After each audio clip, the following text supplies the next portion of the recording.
Hello, everyone. Sorry for the delay. You know how the technology be technologying. So thank you all for coming. I am just merely here to introduce, and they are going to do their thing, and it's going to be wonderful.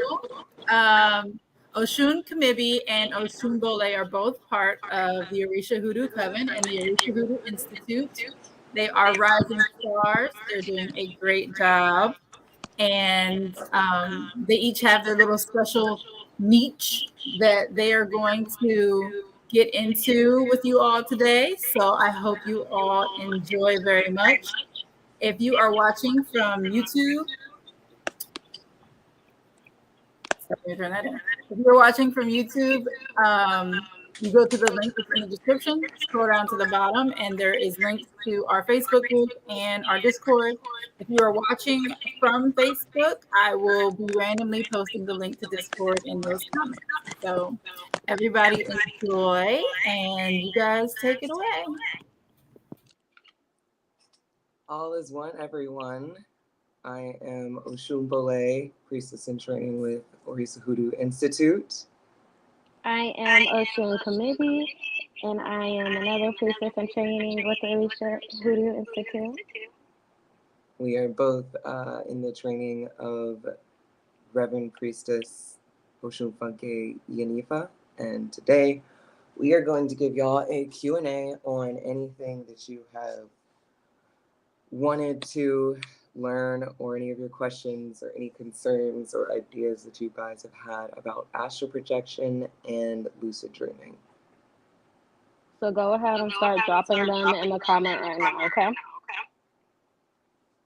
And also for anyone that is in here,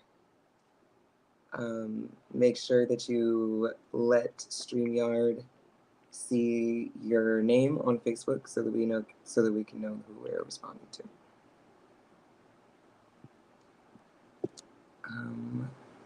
First of all, StreamYard is a little new to me, so I need to be able to see the amount of people in here.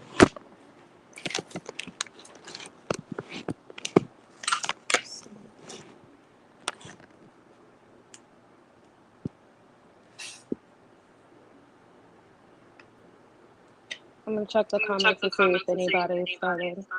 Thank you. I am looking around the app. There we go. Okay. Hi, Eola. There's one that says Facebook user that we can't see.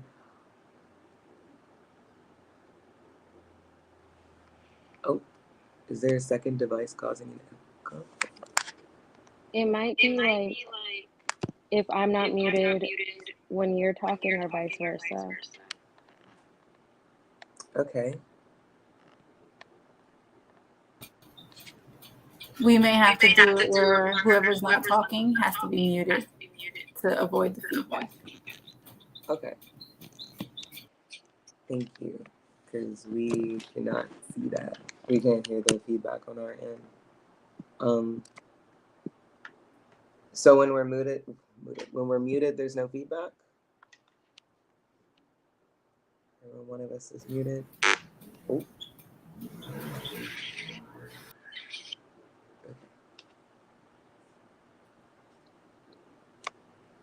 All right, I see a question. Yeah, I see that too. Can you mute yourself while I ask it, and then you can answer it first? Besides making a dream pouch, what are some other ways that I can dream more often? All right, so first off bat, Oshun Bole, you already know I'm going to say meditation, but go ahead and start. Go ahead and start it off. Let's see. Off the top of the head, definitely meditation.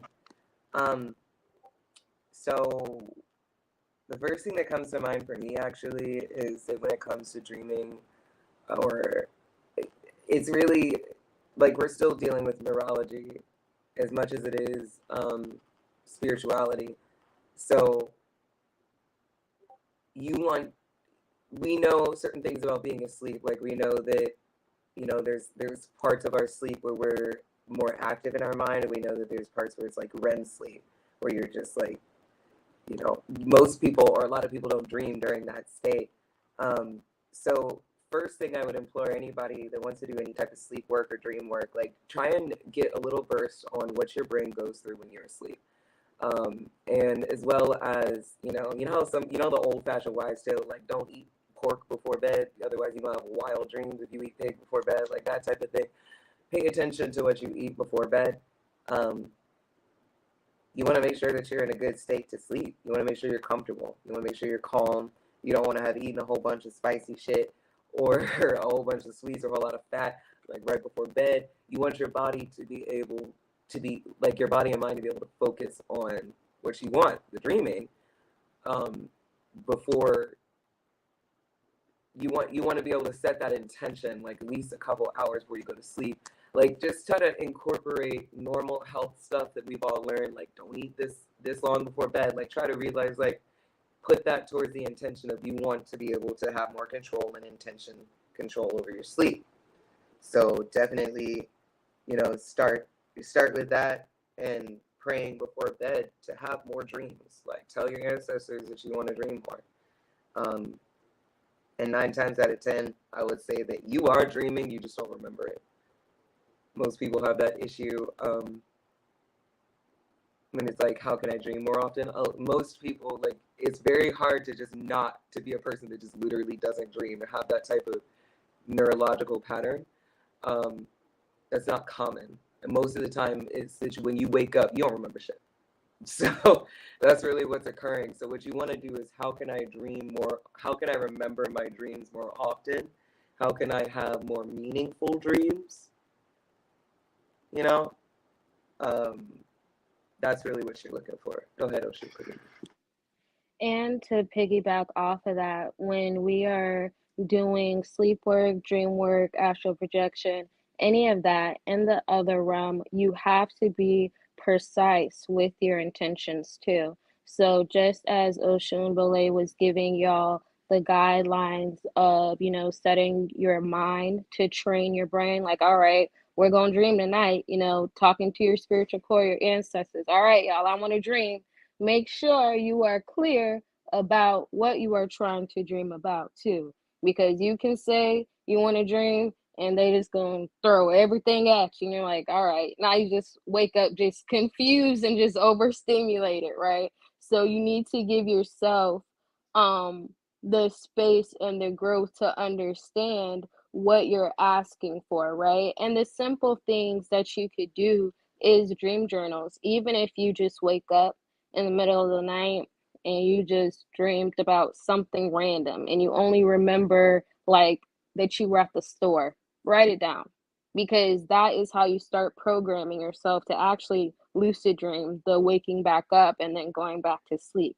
It's the brain programming that you've already done before you got in this realm, right? But because you are in the physical realm, it's different. So you just need to make sure that you're maintaining your body and your mind accordingly.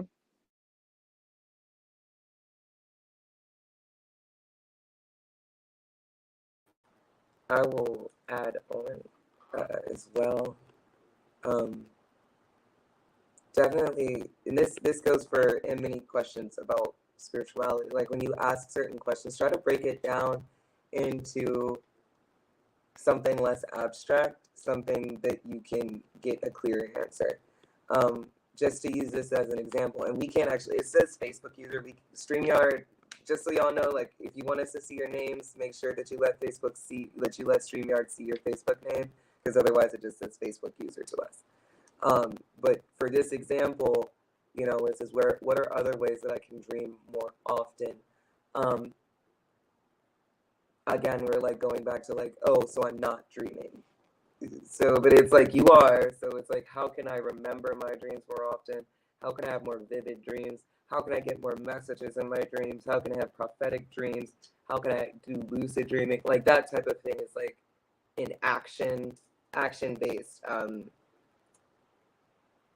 And I guess what I'm trying to say is when we're dealing with magic, we have to be aware of the variables that aren't under our control. And so like dreaming is something that's like, that exists whether we want it to happen or not. That's happening whether we intend to or not. So you can't control that part of the experience, but you can control how you experience that part.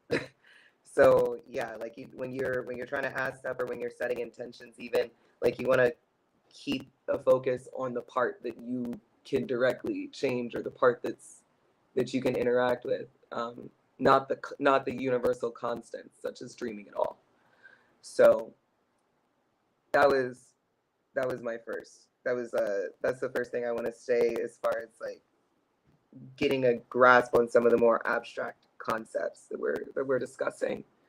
Um, Osun Kemibi, I do see the question, but Osun Kemibi did mention going to sleep and waking back up, that part of lucid dreaming. And that is a technique that I was thinking about mentioning for that last question. A lot of people will start, or like a lot of, if you look online, you might, it has a name, I don't remember what it is, but it's like waking up, and then after you wake up, you like spend like 20 minutes awake, and then you go back to sleep. So like that particular, that's a method that is people consider tried and true for lucid dreaming, but it does actually train your mind to go back to sleep and not get in a state where like you're already rested. So you're not going to immediately jump into REM sleep. You're going to be on that kind of surface level, perfect dreaming, perfect like dreaming range going on there. And then Osun maybe mentioned like the agreement that we made before we came into this realm of like kind of learning, like, oh, there's a way to do this. We just have to like reprogram ourselves. And so, yes, like you do have to reprogram yourself to take dreams seriously. Like subconsciously, we are very trained to not take our dreams seriously and spirituality seriously in general. So by starting a dream journal, when you're like writing little things like, I remembered I was in the store, like you're training your brain to care about it. We are trained to wake up and disregard our dreams immediately. Like you're training your brain to care about what happened when you were asleep, and to retain those memories, and to like as soon as you wake up, like your brain is trained to like, oh, let me write this down because it's important. You'd be so surprised. Like a lot of it is when you wake up, your day starts immediately. For many of us that don't have a spiritual routine, your day starts immediately in your mind. So like when you when you're not stopping, you're like, oh, I'm awake. Time to think about work and what I'm eating and my kids and how late I am. Like you disregard the dream immediately. So like that's a lot of what's happening. Like before you even wake up, like a lot of times you could be half asleep. Like you're not even fully awake, but your brain, part of your brain is, and it's already kicking up that engine of what time is it? Where am I? Where are my kids? You know, I'm hungry.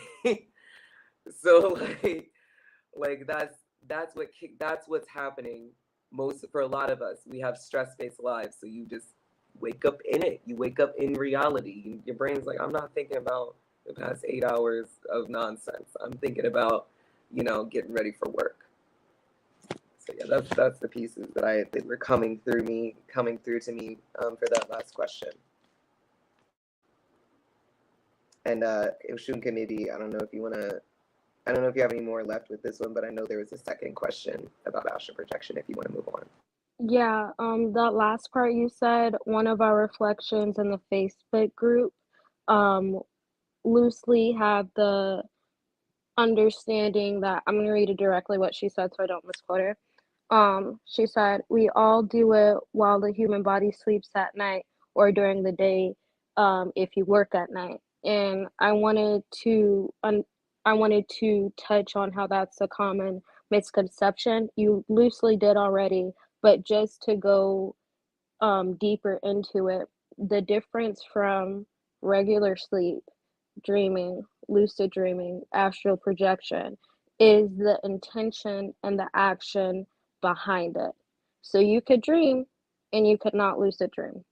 You could astral project and you could not still be dreaming. So it's different actions and modalities to get you there. When you are asleep, like, and you are literally just sleeping with no intention or no energy that will take you into the other realm or to in that dream world, sort of say, your ass is asleep. When you're resting, you're asleep. You feel me? So those were the difference that I wanted to let everybody understand, that when you are sleeping, you're sleeping, and then you could be sleeping and working, which is when you are in the astral realm. Can you put up that other question? Perfect. Thank you. Because I was going to say that leads us directly into the next question, which is how can you control astral projections?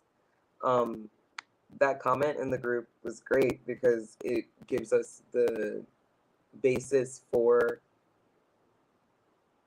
one of the more harder to grasp areas of the lucid and liminal.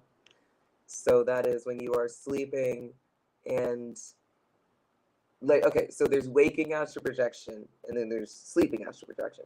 So if you're trying to have more control over your astral projections in your sleep, first thing again, meditation, you know, making sure that your dreams are, that your sleep is intentional. That's your first step. That's the way in. So you want to make sure that you come correct, first of all. Oh, wait. Stop right here, right now. Listen, you just heard what they said now. Come correct. When you are going into another realm, that's not yours, bro. When we say set your intentions, we're not just talking about prayer. We're not just talking about meditation. We should have said this at the beginning. That I'll apologize for the both of us. Your ass needs to set a sacred space, because you don't want to do anything that causes your body or your spirit any harm in any way. Because you got to think, when you're astral projecting, I knew I should have got the Play-Doh to demonstrate this. Okay, so when you're astral projecting, when you're astral projecting, your body, right? It's in this realm, but your spirit is not. Your spirit is in the astral realm working this, that, and the other, meaning your body is not attached at that moment. Okay, so that means your physical body needs the protection as well. That's why you set your sacred space to protect yourself, to make sure that nothing non-benevolent, nothing non-divine gets into your body, into your aura, into your space, especially if you meditate, or not meditate, I'm sorry, especially if you're astral projecting in your workroom, like with your ancestors at the ancestor altar. You just need to make sure that you don't just come correct, but you are coming protected, you are coming safe, and you are coming mindful, okay? Because these astral streets are not yours. These astral streets, I love that. And that is, you know, what is she just defined, Osun Kemibi just defined what it is to come correct. Literally, as I said it, like it first step is, you know, your ritual protocol, whatever that is, coming correct. You want to speak. That's, you know, what we were talking about, praying before you even sleep, setting up a sacred space. I will give an example. So many of us in the coven, we have our own sprays, we have our own routines.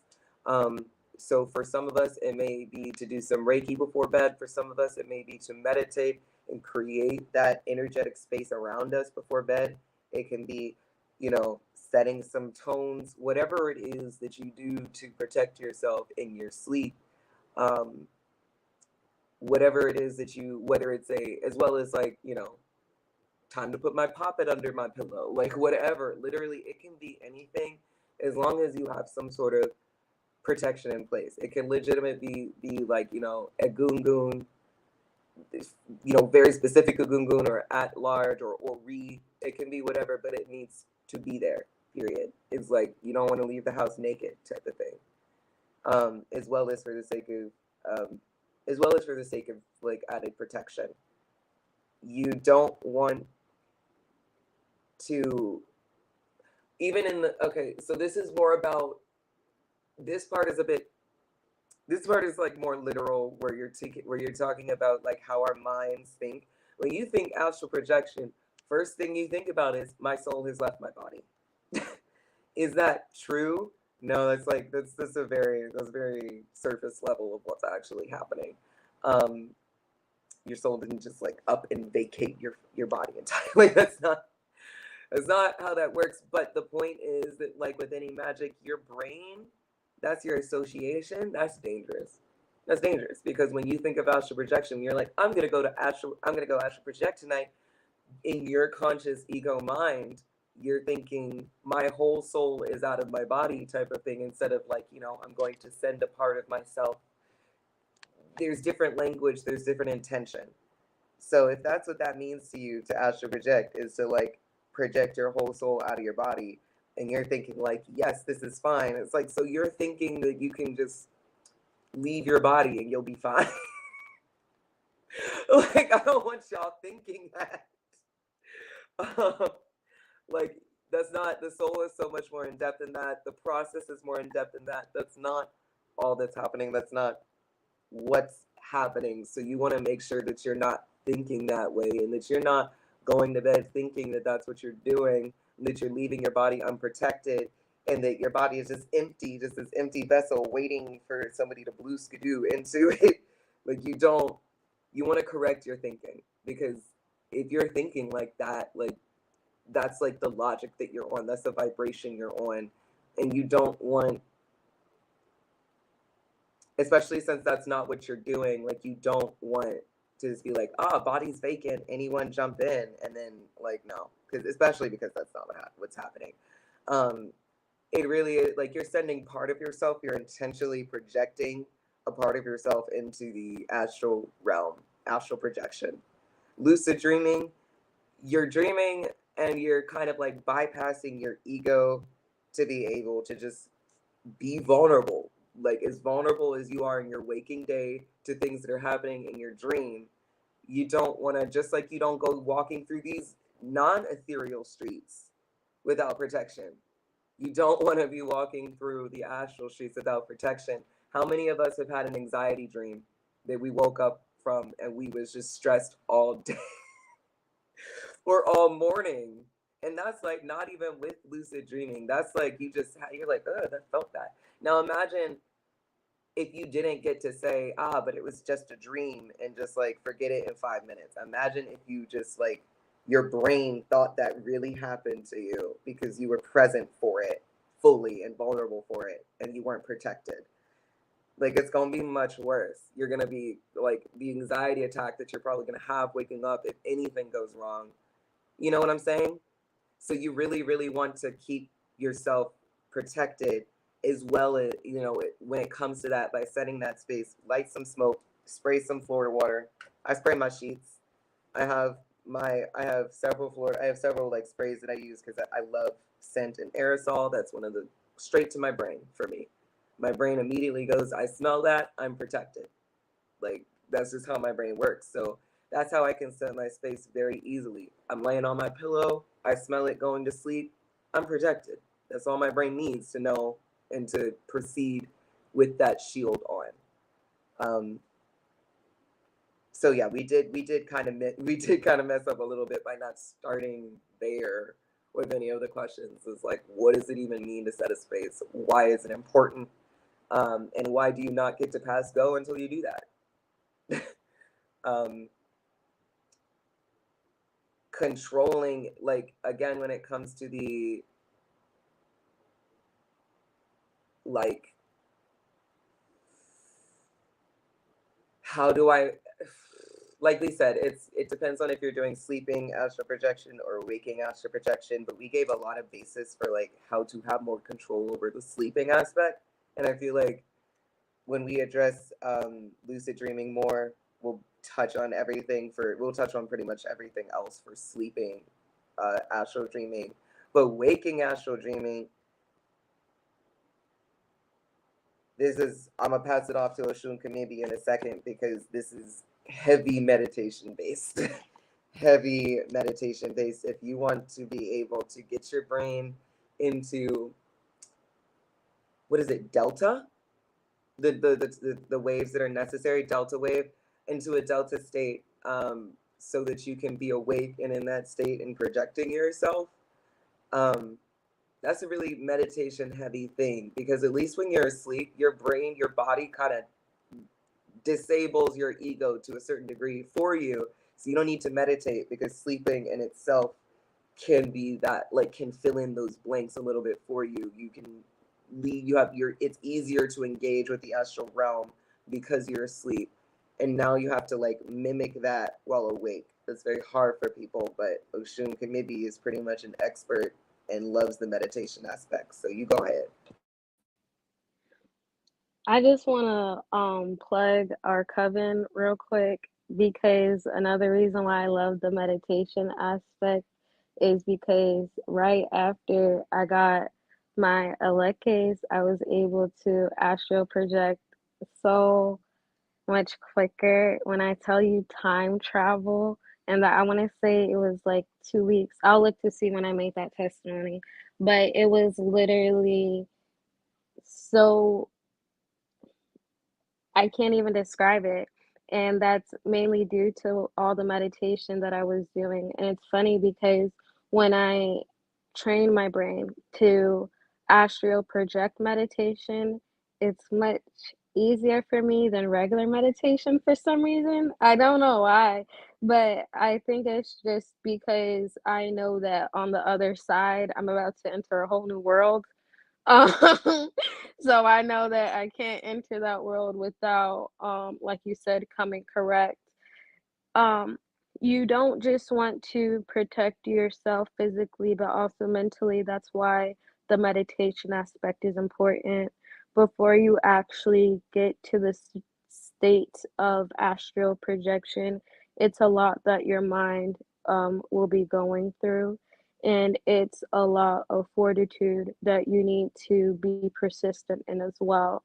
Um, some good hurts. I want to 432 is a good one. 936 is a good one as well. And even if you just search astral projection meditation, you can begin to train your body as well. You're not going to get it on the first time. You're not. And that's okay. But you need to make sure that you remain consistent at it.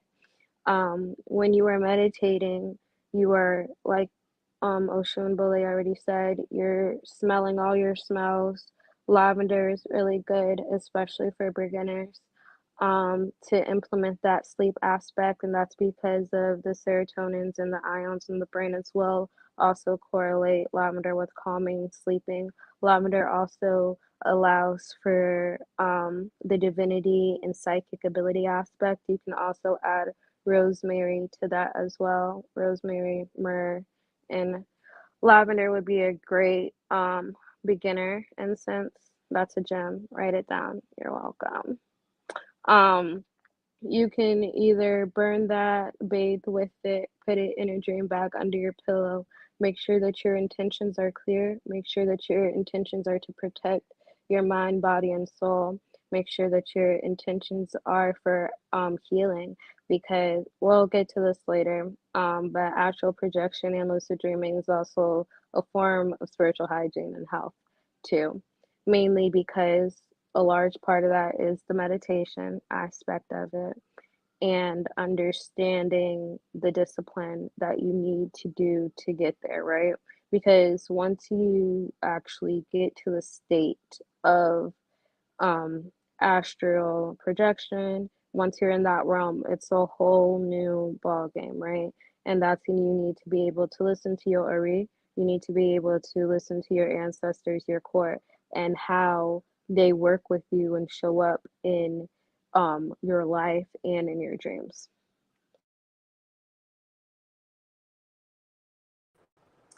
Yes, that was definitely a word. Um, And oh my gosh, so the tones, I'm a huge fan of binaural beats and tones. So in hertz, like, get those frequencies, look them up. They're so helpful.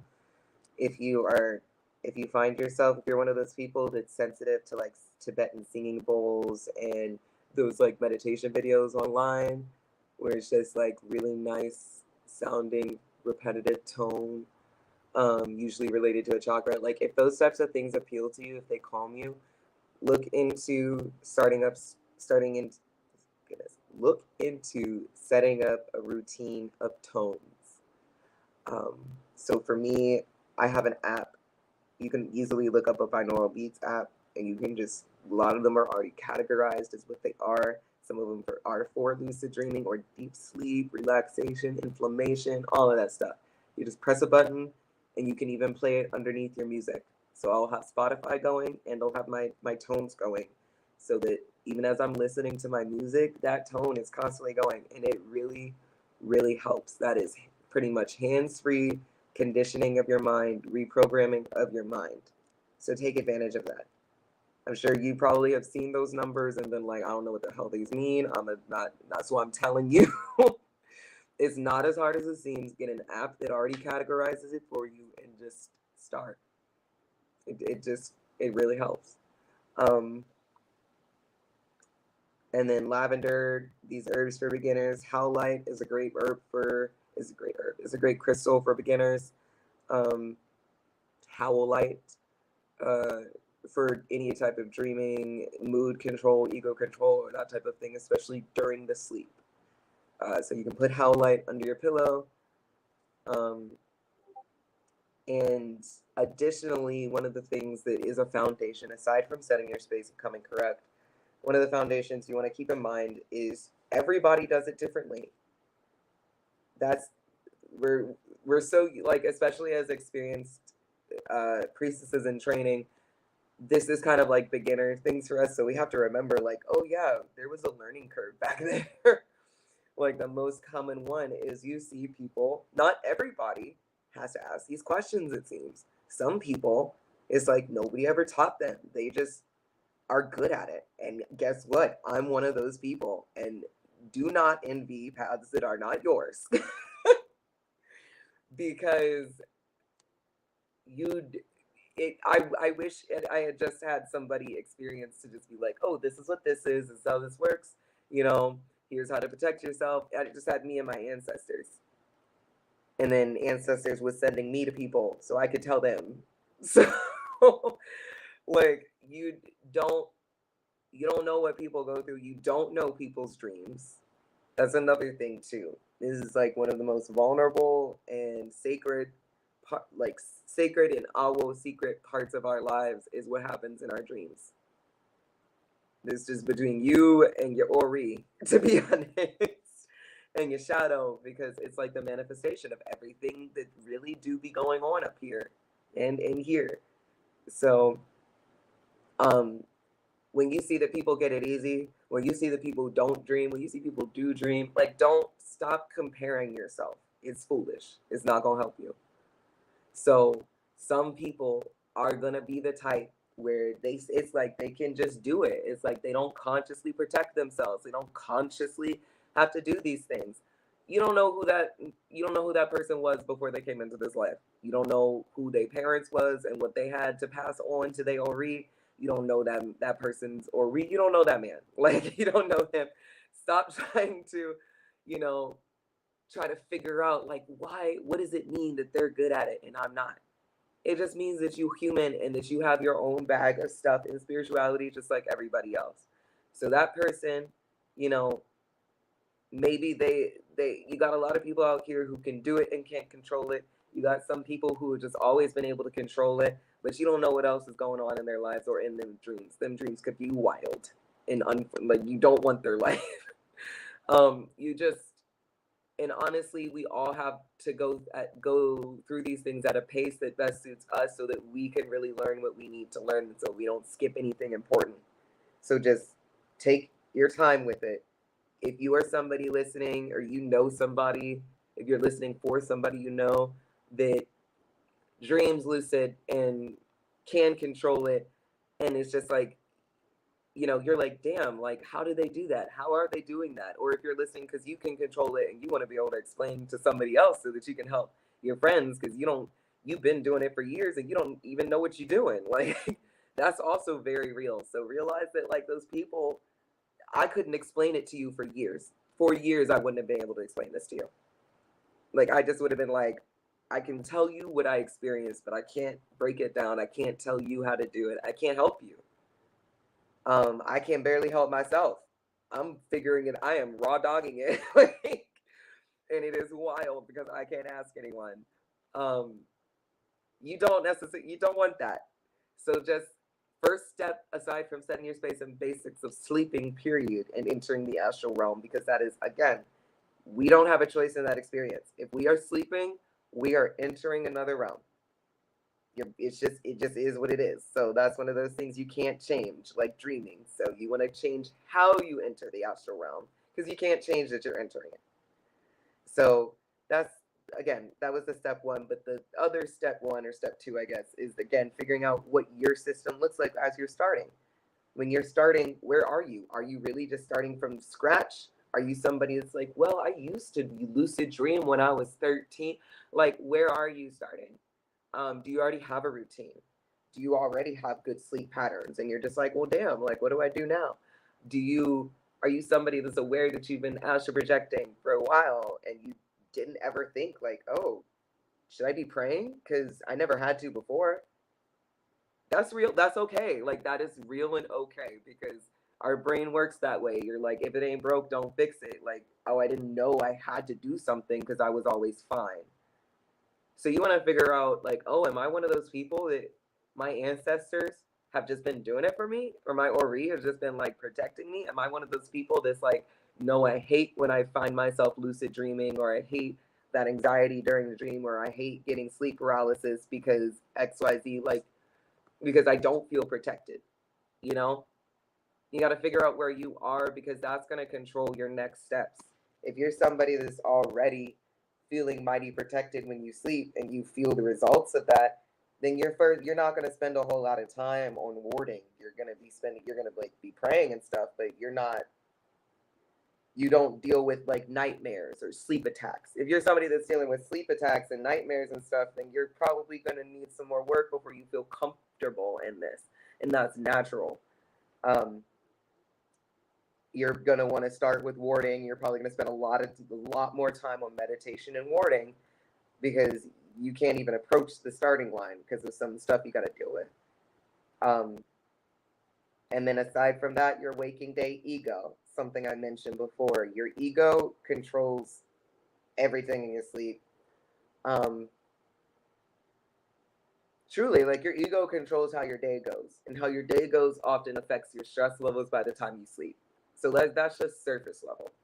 And then you have the fact that, like, your dreams are like a simulation of all of this stuff, all of it. Your brain is just like a computer building a simulation, like the Matrix that you were just walking through. That's built up of your concerns, the things you like, the things you don't like, just put in a blender a lot of the time. That is like what we consider to be random dreaming. Like, when you think of a dream, that's what you think. It's just gobbledygook. Like, it's just, I don't know what the hell that was, and you wake up and you move on. That's like, it's just like putting a child in front of a TV. It's keeping your ego busy while the rest of you does the astral work, while the rest of you recuperates, etc. So that's why you don't have control, because the control part comes from the same part that your ego comes from. The part that's aware that you are a self, that you are separate from the dream that's happening, that's your ego.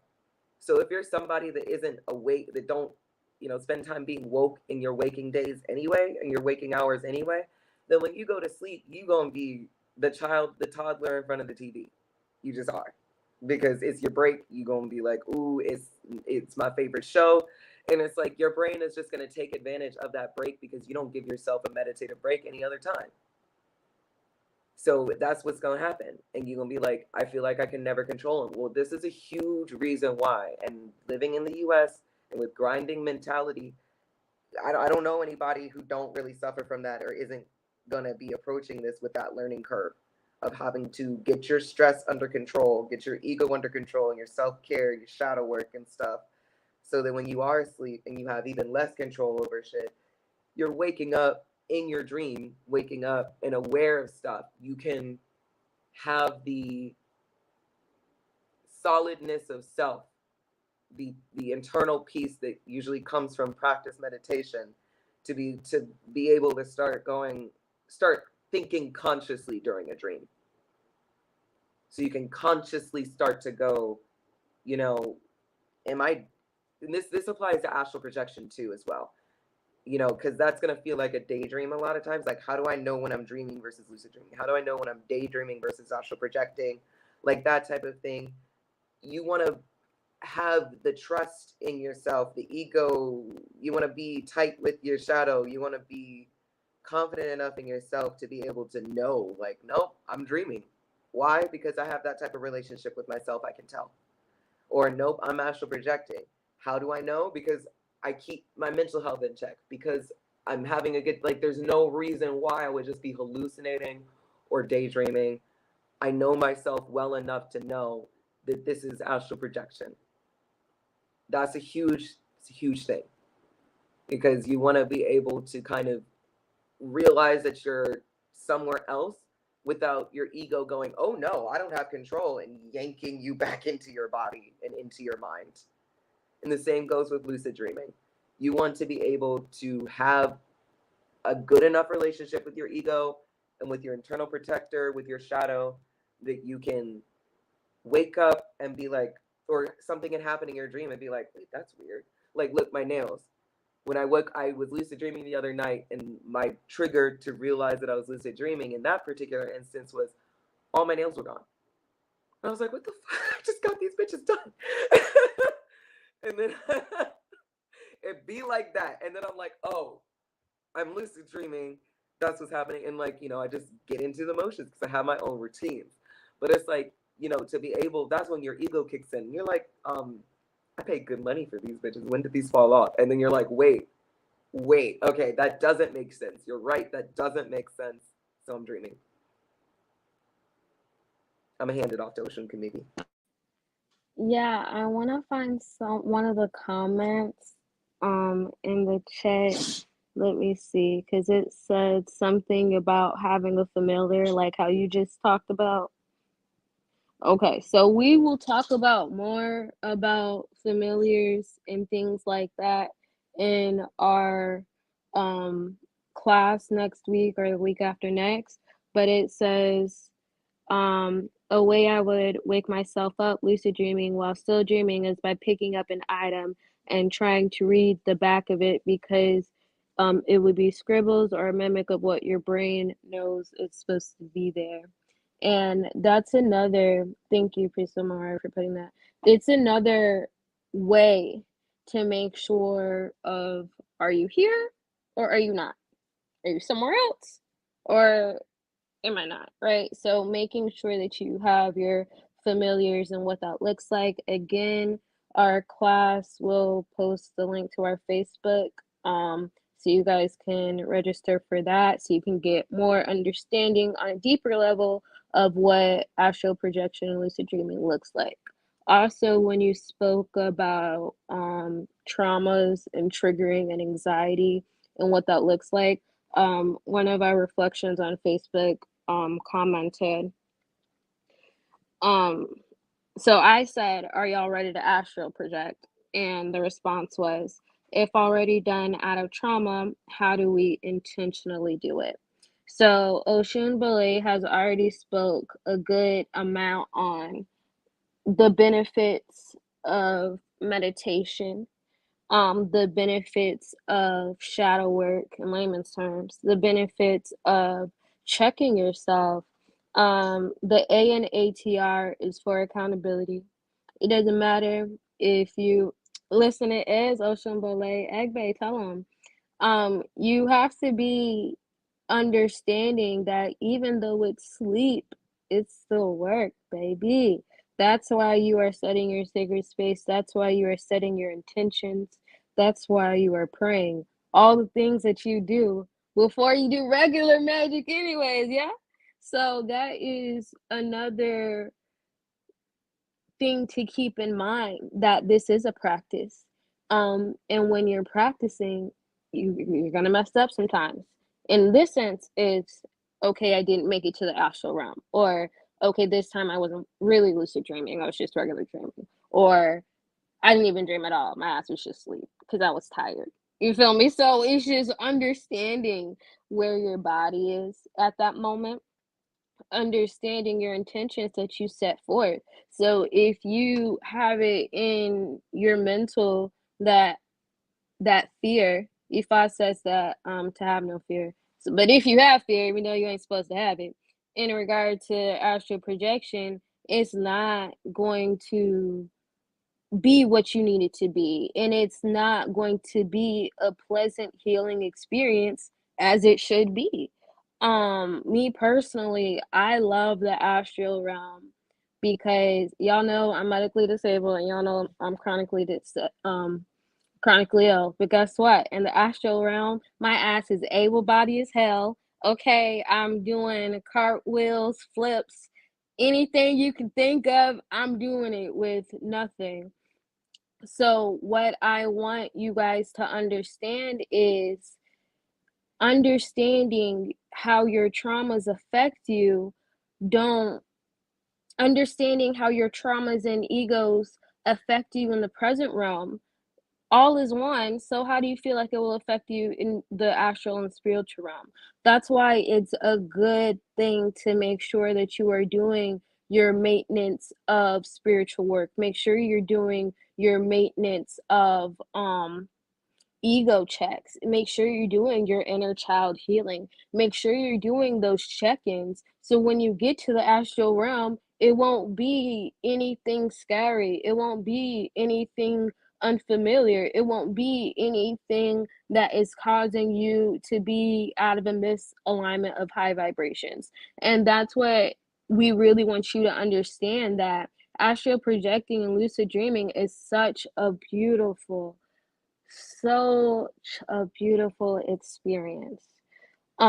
Yes, it takes time. Yes, it takes dedication. Yes, it takes commitment. But what the fuck in this life doesn't?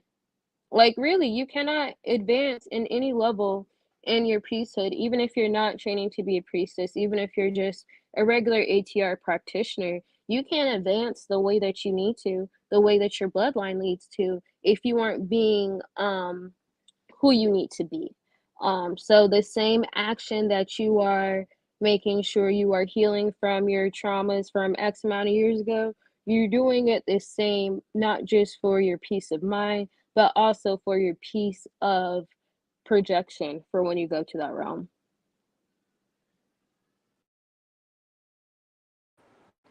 Yeah, I really like that point. I had thought about mentioning it earlier, but when you cross over into that realm, you know how I believe that's in French, sleep is referred to as like tiny death, small death, or whatever. Um, you have to, like, this is again why shadow work is so necessary, because when it comes to carrying that fear into the next realm, like, sleep is a tiny death. Like, you are, like, that is, it's a transition point. And it's a, when you think about death in the form of like the metaphysical concept, the ending of things or the transition of things, like, yeah, the concept of death in metaphysics, and therefore any issues you have around it, your ego may have around that, and ego death, they're gonna come out, because it's under the category, like, sleep when it comes to like stuff you need to work out in shadow work. Like, you may find, especially when you go into like your astrology, you may find that you struggle with Scorpio concepts or death concepts or the transition, anything, change, anything, all of that is under the umbrella of death. So, which is water. So you want to be able to link these correspondences in your head. When you are going to sleep, what kind of transition are you dealing with? What kind of element are you dealing with? You're dealing with water. You're dealing with death.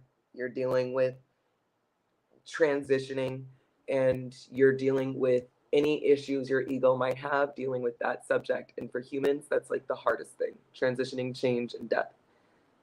So that's what I'm trying to say.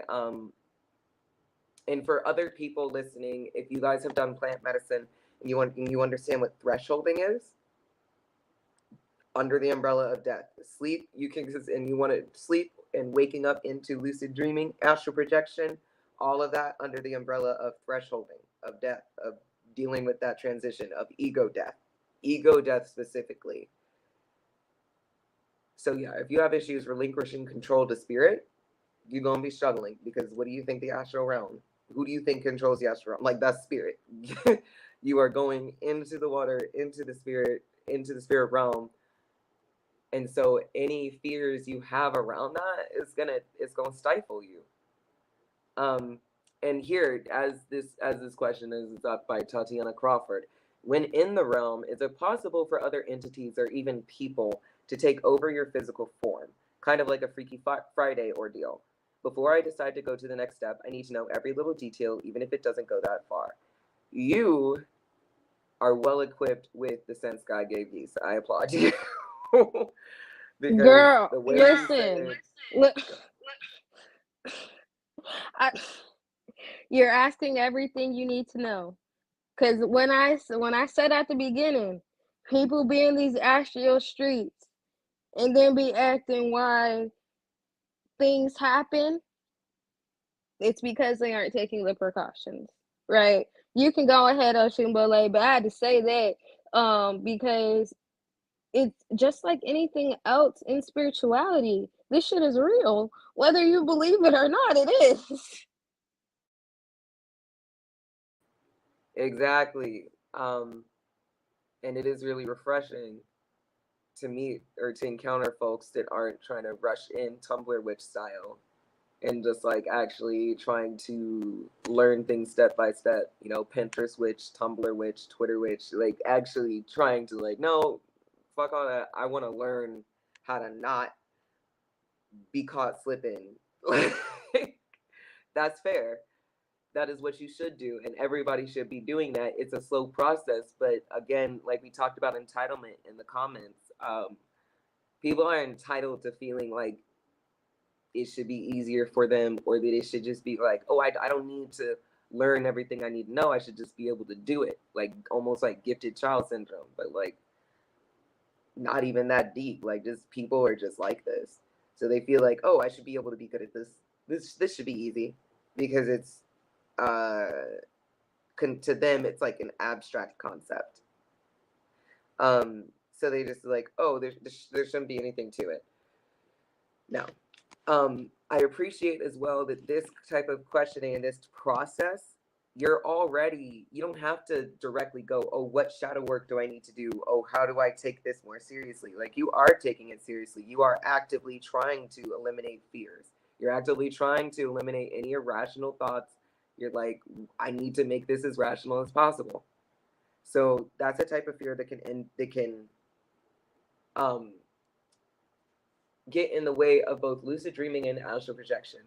Is this fear, like I said, this goes in hand with what I said before of like, if you're thinking your whole soul leaving your body and you just a husk in your bed, ripe for the taking. Like, if your brain is trained to think that way, then you are going to experience some ego issues and some fear.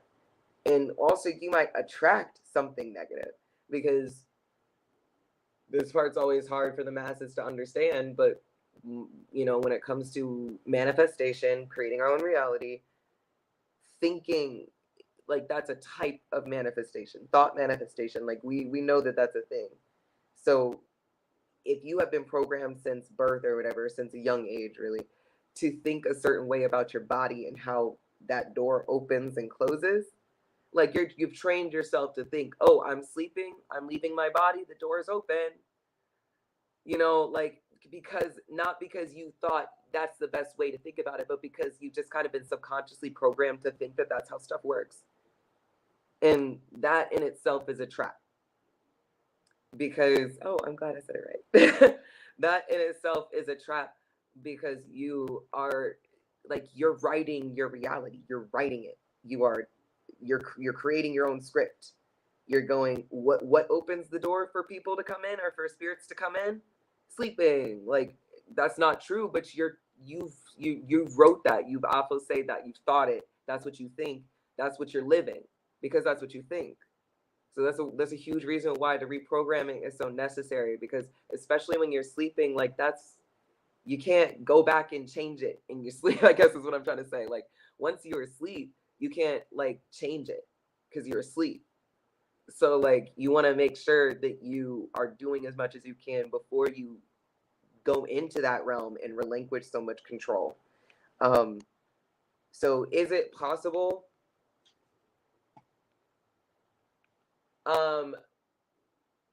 I would segue this into the typical conversation with spirituality of like how if I start dabbling in spirituality, will I get possessed, type of thing. Like, because I know that's not specifically what you asked, but it's in the same line of questioning.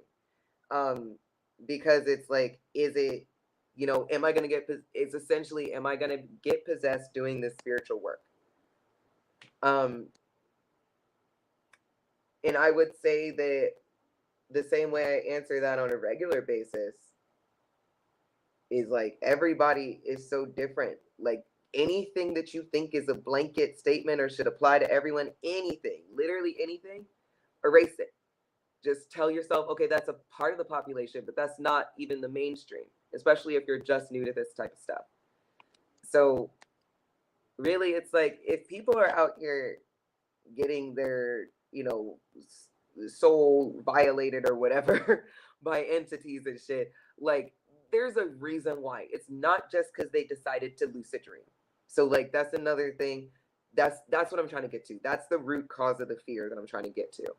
This idea that if I simply by engaging in spirituality or engaging in lucid dreaming, simply by leaning into this, am I gonna get hurt? Am I gonna get, am I gonna get possessed? And that type of fear, you really wanna wedge your way in between those sentences so that you can think more about it and so that your brain isn't immediately associating those things.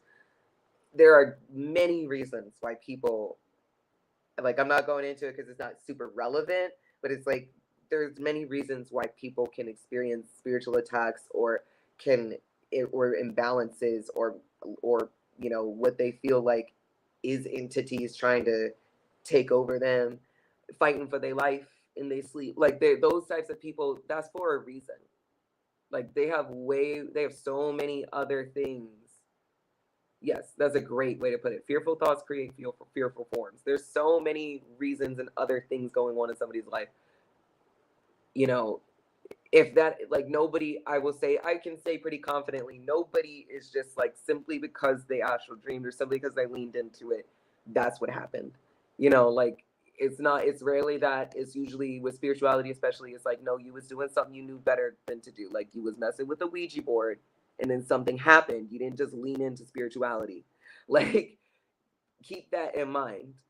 So, as long as you're doing your protection, as long as you're not in a space that isn't sacred and safe before you go to sleep, if you know that you feel something if you're in an unfamiliar place and you know that there's some energies around here that make you uncomfortable, if you know you're already feeling stuff, like, no, don't make yourself super vulnerable in that place. Like, that doesn't make sense. So you can simply avoid that and address that concern by just doing the safe practices of coming correct. Like, as long as you're coming correct, you don't have anything to worry about. That's really like blanket statement. As long as you're coming correct, there's nothing to worry about.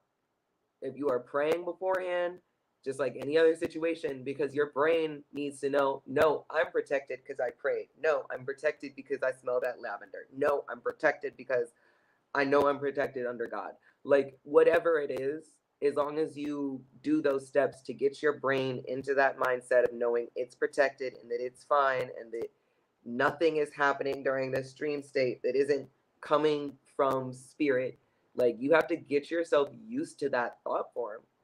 and then it'll happen more naturally in your sleep, and then you won't like be scared or worried like, oh my gosh, where is this coming from? Like, no, you know where it's coming from because you close the doors, and the only person on the guest list is Spirit and Ori and Egun.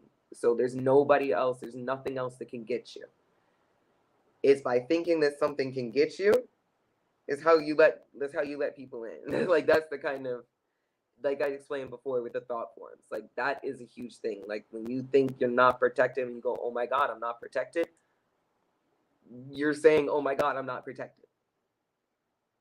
So you really want to be careful with that. And you should be fine as far as making sure that you don't manifest a bad situation or come out of astral projection, you know, in a bad way, or lucid dreaming as well. And yes, as Omawari said, this shit is real. Just because your body is resting in your bed doesn't mean your spirit can't get fucked up in the astral realm. Ashe. Ashe. That needs to be the highlight of our video. Real. And you will wake up in pain. Like yes, your body, not just your body. Like just how I said, like you can wake up and your brain is just like fucked up because you had an anxiety dream. So you can wake if you have chronic illness, especially. Oh my God, this message is for you. I have lupus. I've had lupus my whole life, but it's like gotten heavy with my spiritual awakenings and stuff. It's like they are very intrinsically linked, and that's just how it is in real life. Period. Like spirit and health, they're not separate. So like there have been many times where like you go to bed and you thinking, oh, I'm laying down comfortable, I'm protected, like I'm feeling fine now. You wake up in a flare up. And you like, why? I was fine. Because you weren't protected during your sleep, because you fighting demons in your sleep. You don't even know it. Like you going through shit, you processing heavy things or trauma. And so it is real. And you will wake up like some people encounter injuries in their dreams and they wake up and like, damn, like why is my shoulder fucked up? Like I thought that was a dream. Like this stuff is real. You wake up with bruises. You wake up with certain things happening to your body because your body manifests spirit. Like, so if you're going out unprotected and you are getting ransacked and knocked left and right, you're going to wake up feeling like you fought, like you got jumped in your sleep. And you're going to be like, why? What the hell? All I did was sleep. especially if you are trying to astral project or lucid dream and your room is dirty. Don't do that shit. Don't do that. Stop. Because y'all, listen. I don't know if everybody was on Mambo Soleil's energy reading today, but almost it's like once a month it seems she's telling everybody to clean up, clean your house. She don't say it for her health, especially if you know Mambo Soleil. Priestess Amora, can you put at the bottom where you said the spiritual and physical health all is one without comment? Because I don't think you guys understand that it literally is. When you're looking at me, you're not just looking at me. You're looking at my court. You're looking at all of my ancestors to my very first Yeye and Baba. Okay? Same with when I'm looking at Osun Bole. Okay? So that shows right there. You physically see me, but spiritually, when you see me, gang, gang. Okay? So I need you to understand, same with your house. Okay? Same with your altar. So if you are if your room is dirty and you are saging, you're wasting money, time, resources, and don't, because it doesn't make sense. You need to be in a clean space, especially when your ass is asleep, so you are not putting yourself in spiritual or physical harm. Okay? So when you are, I'm just say it like this. When there's dust, it's energy for bullshit to come and work. There's no point in you trying to do prosperity work because getting eat up by the dust. That's eating up your prosperity. You feel me? That's why you need to be, Ia says, Reverend Priestess Osun Funke Yani Fa says, be impeccable when you are cleaning your space. Because you got to understand who you are inviting in. Okay? So, like the same spot, when you're looking at me, you're looking at gang gang.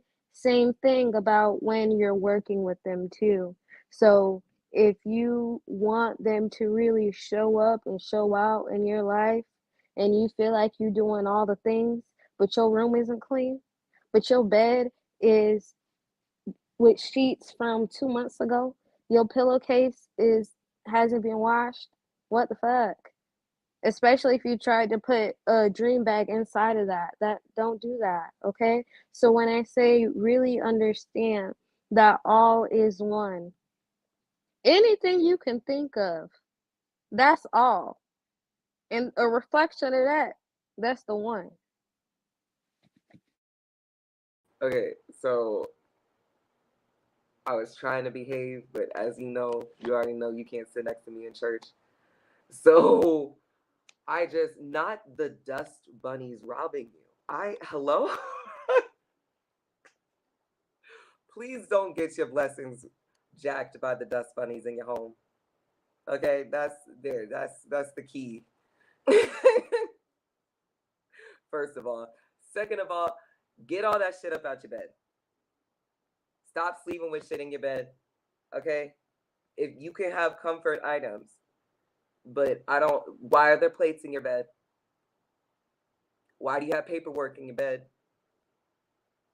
Why you got mail in your bed that you ain't even opened? Like, it's just been there for a week. Like, y'all Especially the extra paperwork thing. No, pause that. Get Mute that yourself, please. stressful ass paperwork out your Yes. bed. Because that's not the work the ancestors trying to do when you sleep, girl. It's not. It's not. Yes, Priestess Amore, plates, bills. Some of y'all sleeping with bills in your bed. Everything. Oh my Yes. God. Yes. That's not the work the ancestors trying to do. Yes. Oh my God. Like, plates. Because it's okay. When you are blessed and highly favored, you get the privilege of being comfortable. And sometimes we can get too comfortable because because we out our mama's house, we paying our own bills, we grown as fuck, and ain't nobody in this house but me and God. Yeah, the and God part. Be comfortable, but still maintain your sacred space. Like, realize it's like the first thing you want to do, is to relax in ways that aren't necessarily as healthy because you're like, oh my God, finally, peace, my place. And then you have to start defining your peace. Just because there ain't nobody on your ass physically, because trust me, your Egun is on your ass and your Ori is on your ass. You just used to tuning them out just like you tuned out your parents. So stop doing that, first of all. Just because there ain't nobody to come and say, get them dishes out them sink. Tell yourself that, please, and not just because like, oh, you should, but because like, understand that it is part of your spiritual health. It just is. It just is. Just like we learned as children, we have to clean up our room. We just have to, and the reasons do make sense, and we do feel better after we do it. Like it's part of life. You don't want to keep adding to clutter energetically or physically, first of all. Second of all, if y'all out here fighting demons in your sleep, change your sheets. Please wash your sheets. Please wash all that stress out of your sheets, the sweat, the everything. And I know that like that sounds simple, but like no, for real. And I'm saying like after you have a nightmare, after you go through a stressful sleep, change your pillowcase. Spray your pillowcase at least. Change your sheets. Get that energy up out of there. Shower, like get it off of you. Like introduce water into the situation. Like as an element, especially. And that's what a lot of the spray does. And again, with get the shit out of your bed. Some of y'all have cats and dogs in your bed that are your familiars. I'm not going to harp on that. However, I will say, if you going to do that,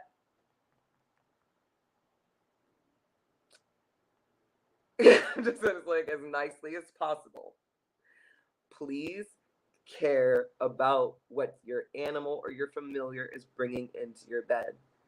I don't have any issues with people sleeping with their pets, but I do have to call somebody in this world out on the fact that, like, you do not be, your cat goes into the litter box and you let your cat go right into your bed. Like, stop. I'm just saying, like, wipe their paws or something. Like, care a little bit about that. I'm like, there are wipes for that. Get some water, wipe their face a little bit, like wipe their paws off. Like, just if you gonna have them all on you and you gonna have them in your bed space, that makes sense because a lot of people have like cats, especially, produce really great vibes. They really help humans get into Delta.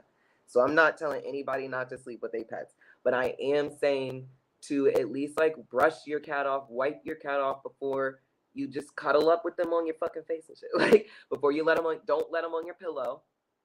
Clean the cat hair and dog hair off of your shit, and also just generally like stop letting your cat and your dog sleep on your pillow. Like just stuff like that. Like you can sleep with the baby, give him his own pillow, but like stuff like that, of course, it's gonna matter. Of course it is. It's another being's energy, and on top of that, the hair builds up. So everybody needs to know those things that you are kind of like, oh, it's no big deal. Yes, it is. It's not a huge deal, but it's contributing, just like the dust bunnies are. Your brain registers it. You do. Just like when you're scent blind, it's not that your brain doesn't register the smells anymore. It's just that your brain is like, well, this is always here, so it's irrelevant to our processing. There's a lot of stuff that's actually relevant to you setting up your space and keeping it sacred. So in that, yeah, cleaning your room. For sure, making sure that your room is clean. When the room that you're sleeping in at the very least is clean. Everybody here has struggles, but if you want to prioritize a room, the room you sleep in, like that needs to be its own separate space from the house. If you can't get the whole house in order, that room needs to be in order. And you shouldn't be astral projecting out of a space or working in a space that is disorderly. And if you absolutely have to, boy, you better be praying. Like, just, you need to do some extra energetic work. Like, if something's happening, you're like, damn, I couldn't clean this in time. You need to acknowledge that. You need to acknowledge that like a grown person to spirit and be like, I need to do this work. Spirit, I'm a put the laundry. I will put the pile of laundry away at 3:00, but I need to do this work now. So spirit can be like, all right, bet. And you better do it at 3:00 or before then. Like you have to take it seriously. Even if you're not going to scramble and do all the cleaning right now, you need to take it seriously. Have it in your mind. You need to be talking to spirit in that sense of like, hey, spirit, I know this place is a mess. I'm not going to walk around here acting like this is fine. I know it's not fine. Like, I'm spirit. I know you up in here with me. I'm going to clean this shit up. Because, y'all not feeling this. I'm not feeling this.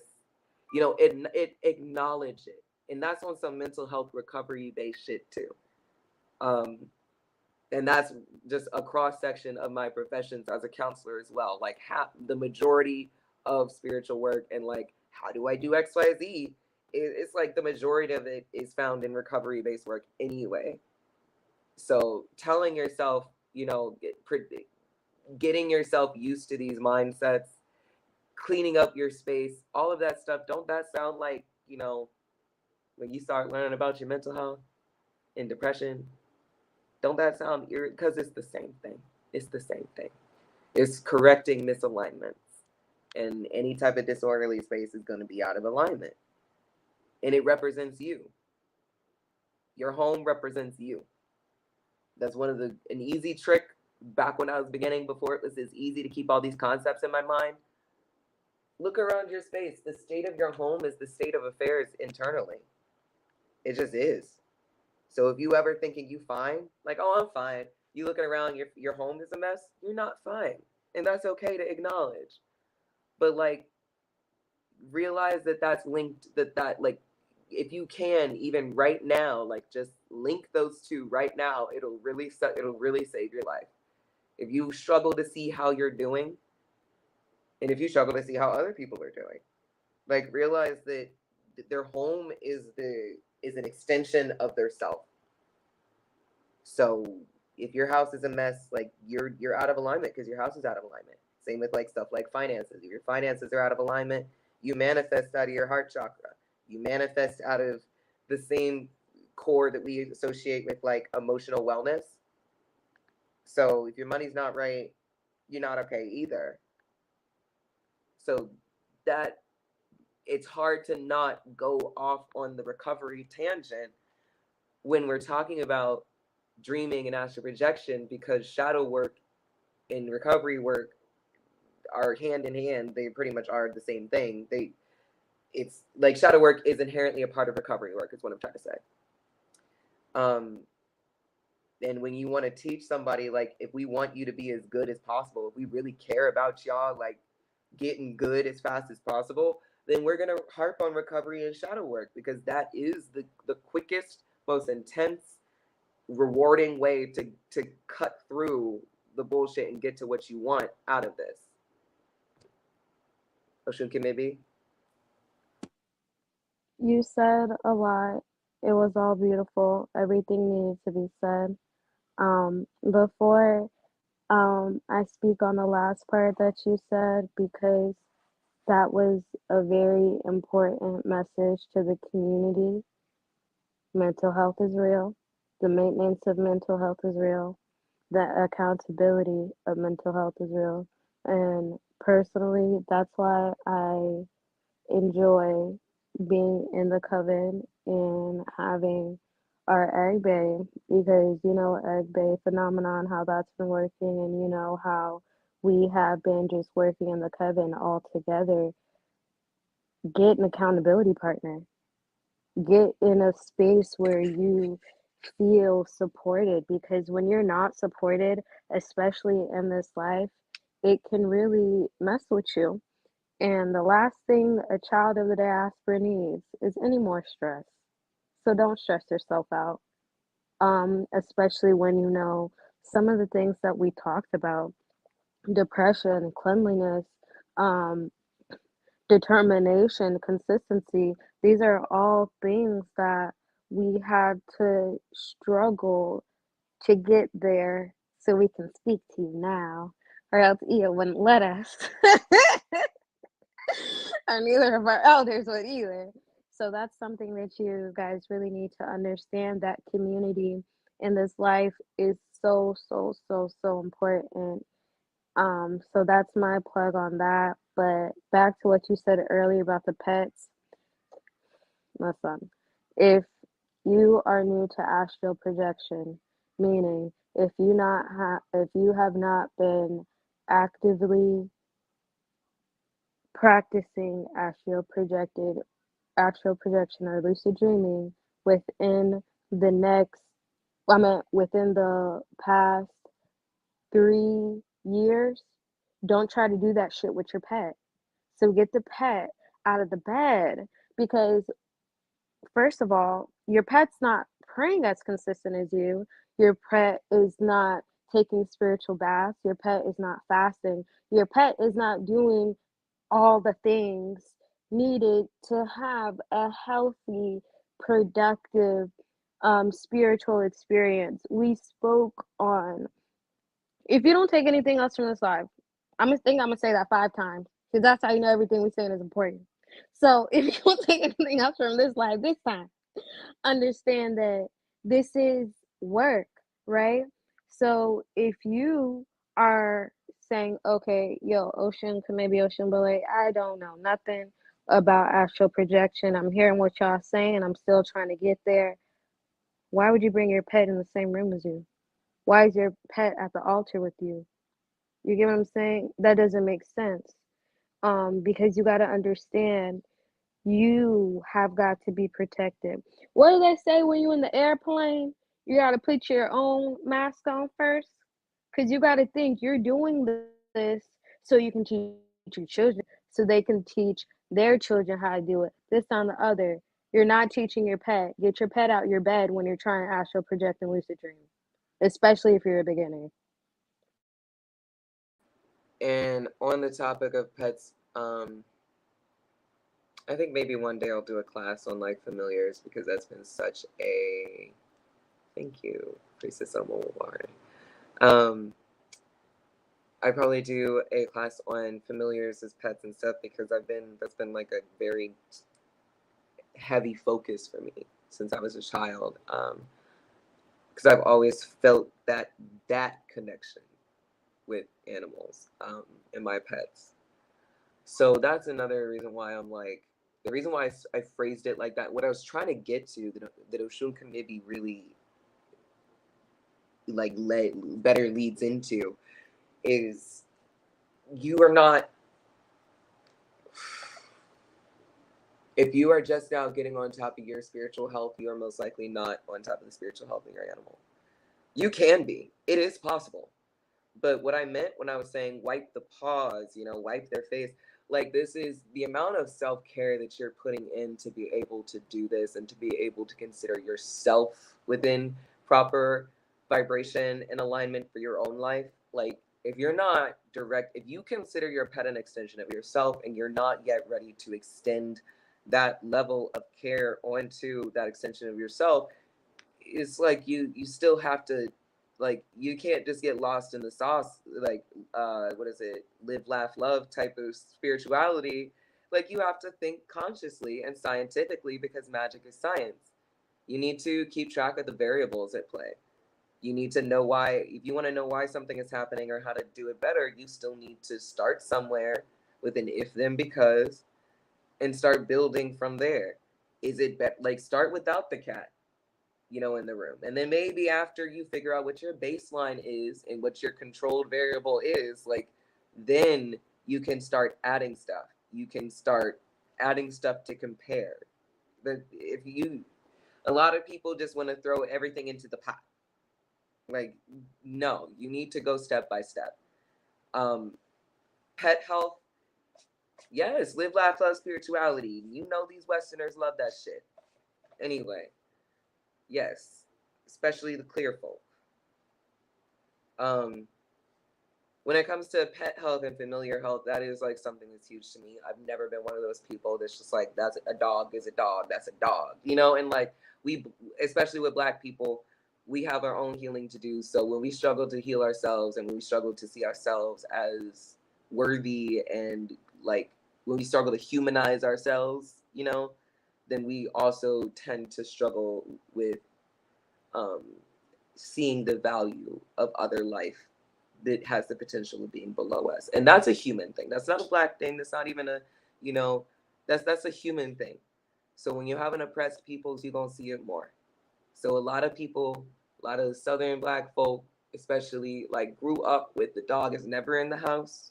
You don't let the dog do anything. It's just an object in your house. Fix that if you got that going on. If you was raised in that, you haven't looked at that yet, look at that shit.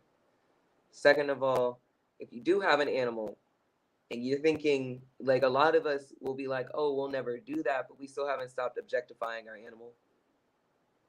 And you don't get to do that. Like, that's why I'm like, I will eventually have a class on that, because I feel like our people need that. But it's like, no, it's not just there to sit next to you and spread waves and trigger delta in your sleep. Like, it's not just an object. You care for it. It's an extension of yourself. I've been through a lot with my little one. I have a Shih Tzu, and he and I have like, our bond is everything. I put that dog. My partners have been jealous of him more than once. Okay, my husband occasionally. Like, it's just because that's my baby. That is a being that I took into care. Like, that's a whole life that I was like, I'm going to protect you and raise you and give you the best life that I can. And I don't want I'm not trying to live a life where that ain't true. Like that's just how I am. That's how I've always been. And so, like, no, why would I put anything above this thing that is like an attachment of my heart. Like, it can't do anything for itself. Like, if he needs something, if my boyfriend or partner needs something, they have their own support. They have everything they need. They don't need me like a vulnerable in your care needs you. You aren't responsible for the trajectory of their timeline when it comes to a partner or a husband, the way you are for a dog. And when a dog and pets are part of, the things in our life that represent shadow, they tell on us. That's what pets also serve as. And many cultures see them as that. Like, you need to treat dogs right because they have a huge hand in leading you through the afterlife. There's a lot of belief. There's a lot of cultures that believe that. It's not for no reason. That's a true being. They have their place in the universe too. So that's first of all. With cats, dogs, whatever, they're not an object. Enrichment is everything. You want to give yourself the best life, you need to also give the extensions of yourself the best life, whether it's your kids or your animals. Even if it's your object, you care very much about your car, and that's an extension of yourself. Like, whatever extensions of yourself there are, you need to take care of them. Not just your home, not just objects, but especially pets. And when it comes to taking care of them, it's not just, but I give them the good kibble and they get groomed once a month. And no, not obligatory care. Just like with a child, not that, because you can groom yourself once a month, and it's like you can do the same for yourself and not feel enriched. Figure out what your dog likes, figure out their personality, know them. They're in your life, and it's like that is a lesson. Like, if that's in your life, that's a lesson from universe, from spirit as well. Like, figure them out. And I learned that at a young age. I figured out my little one. I figured out his anxieties. I know what he likes, what he doesn't like, what he needs, his personality. He's a person in my life. So, when we do spiritual stuff and it says nobody can be in your bed after this spiritual bath, he's not allowed in the bed. He's not allowed in the room. It's like, because he's a soul. He is a spirit. He is a soul. He counts. But that also means that the healthier I got, the more capacity I had to finally, because I've had him for 12 years. I've been through a lot as a Scorpio, and this little, he could have run at any time. Like, life wasn't always easy for a bitch. Like, he could have been like, I'm cute, I'm a bounce. But he didn't. There's been times where it's like you have to humble yourself and realize that with everything you've been through, this soul is just loves the fuck out of you. You're crazy ass. Everything you got going on, has seen everything, doesn't care, loves you. So, like, bonus class. That's why I'm like, because it matters with sleep, and because so many people intrinsically, naturally sleep with their pets, I feel like a little detour is necessary, because it's like, why do you have to care? This is a huge element that comes into play with even your cat or your dog being in the room or any part of your spirituality. Familiars are real, and you can build that bond, but you have to also take it seriously and build that bond. And my dog and I've had spiritual experiences with him I'll never be able to explain. And I just treasure the hell out of them that I get to have that. But back to the focus on the sleep thing and like what is going on with that. So wiping their paws off, simple things, simple, like wiping them down. Like, I care about you. I care about, getting that energy off of you the same way I care about getting that energy off of me. I care about what you eat. Huge thing for me when my money finally got right, my stability got set. Oh my God, I spoiled the frick out of him. Like, and it's not, the spoiling isn't the same as like get a whole bunch of toys for a dog that don't even play with toys. He's picky as hell. I know what he likes. I figured out, like, I had the privilege and time to figure out what he likes, food wise, object wise, what he likes in general, what kind of space, all that shit. And I provided that because I could, and you're supposed to, which is like, I know a lot of us have to catch up to that because we're still struggling to do that for ourselves. He has a nice, huge enclosure. He got 2 beds. He got, he eats twice a day. I make all his food. Everything is homemade because, again, are you really paying attention to what you're putting into that vessel, into this extension of yourself? You have to eat right. Are you really just like feeding them whatever comes in that bag. I thought I was giving him the good food just because I was spending money on it. I bamboozled the hell out of myself living in this lifestyle. And it was like, really, I started to feed him human food, essentially, that is unseasoned. Stuff that is like human grade, mixed together based on what he needs as an animal. And I started him on what it would have been a raw diet, but it's still, I'm cooking everything to make it easier to digest. But it's essentially a raw diet for the dog. And there's no filler or anything. The way everything changed when I started to make his food for him. And like, that's why I'm like, y'all need to hear this, because y'all are spending so much money on like, I want to treat this extension of myself really nice. And we do the same for ourselves. We spend so much money on ourselves trying to, in the name of self-care. You're doing it to your dogs too, most likely. I cut up some egg, like I get some organs from the store, cut them up, you know, liver, whatever. I cook it myself. I cut the vegetables. I figure out what's good for him, what supplements are good. He gets his supplements that I measure out, and he has his own meal plans in the fridge. And that shit is so cheap, so much cheaper. Like they just the way it blew my mind. I was like, I can't believe I've been duping myself for that long. And it's like spirit had been in my ear trying to get me to focus on this, and I wasn't paying attention because I was focusing on myself. Spirit had been trying to get me to do this for a very long time. And once I did, I had never seen him so lively, energetic. And like I started to, there's certain supplements humans can take. There's a lot of supplements you can take as a human that your dog can also take, that animals can take. You have to look it up, obviously, but there's a lot of stuff for mood, for their skin, for everything. And so ATP, if y'all have heard of that, is like a cell stimulant. It's essentially the food for your cells, and you can get that as a supplement. And I do that stuff for myself, and you can also give it to your animal. And so when I've been going through spiritual, whenever I go through something spiritual, he's going with me. We go together. Okay? Gang, gang.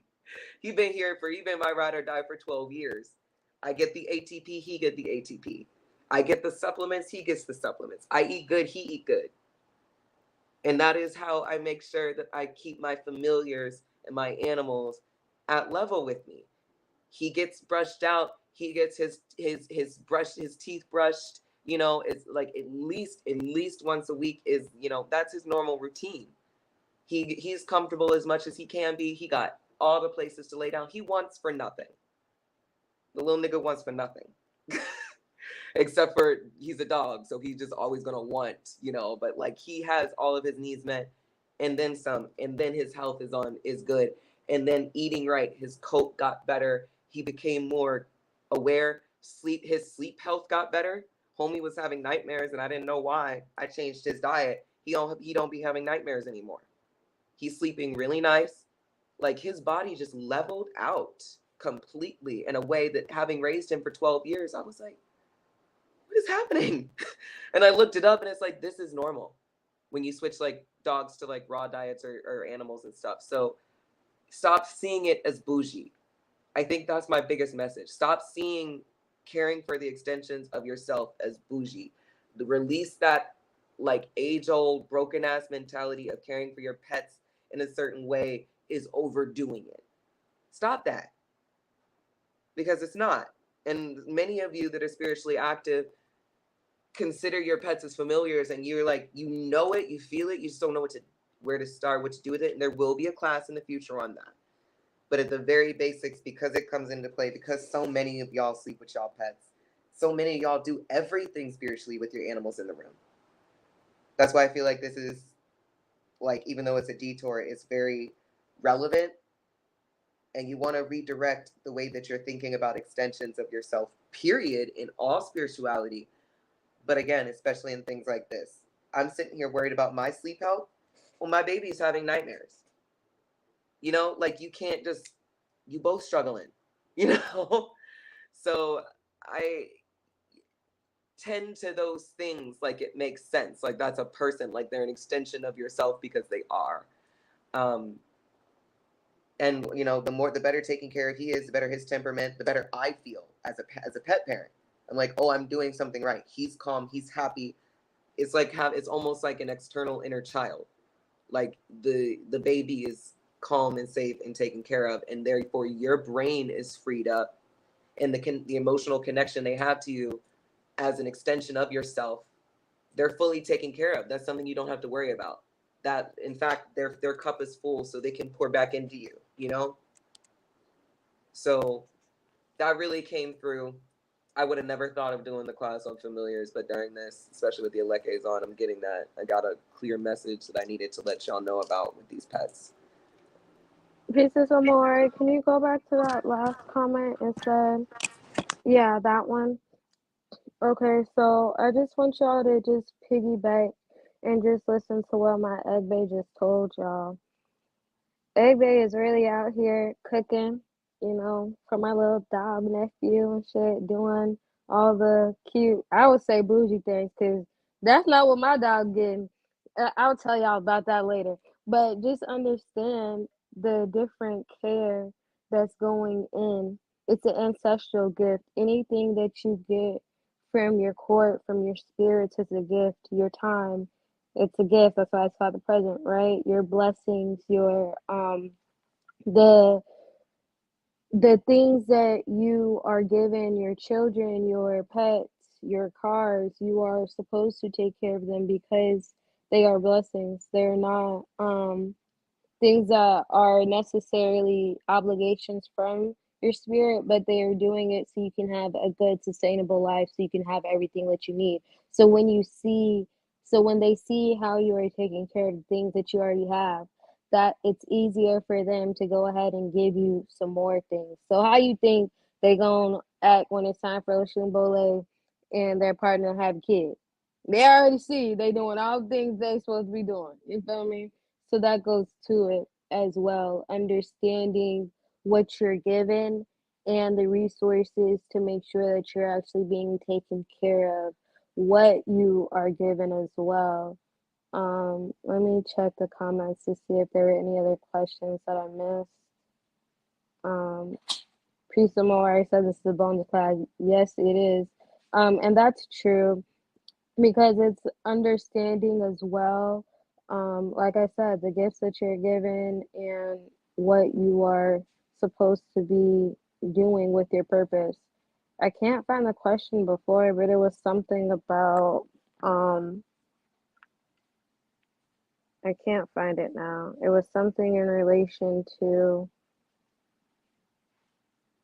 drifting out of your body. And they said that it only something about being scared. Priestess Amora, do you see that?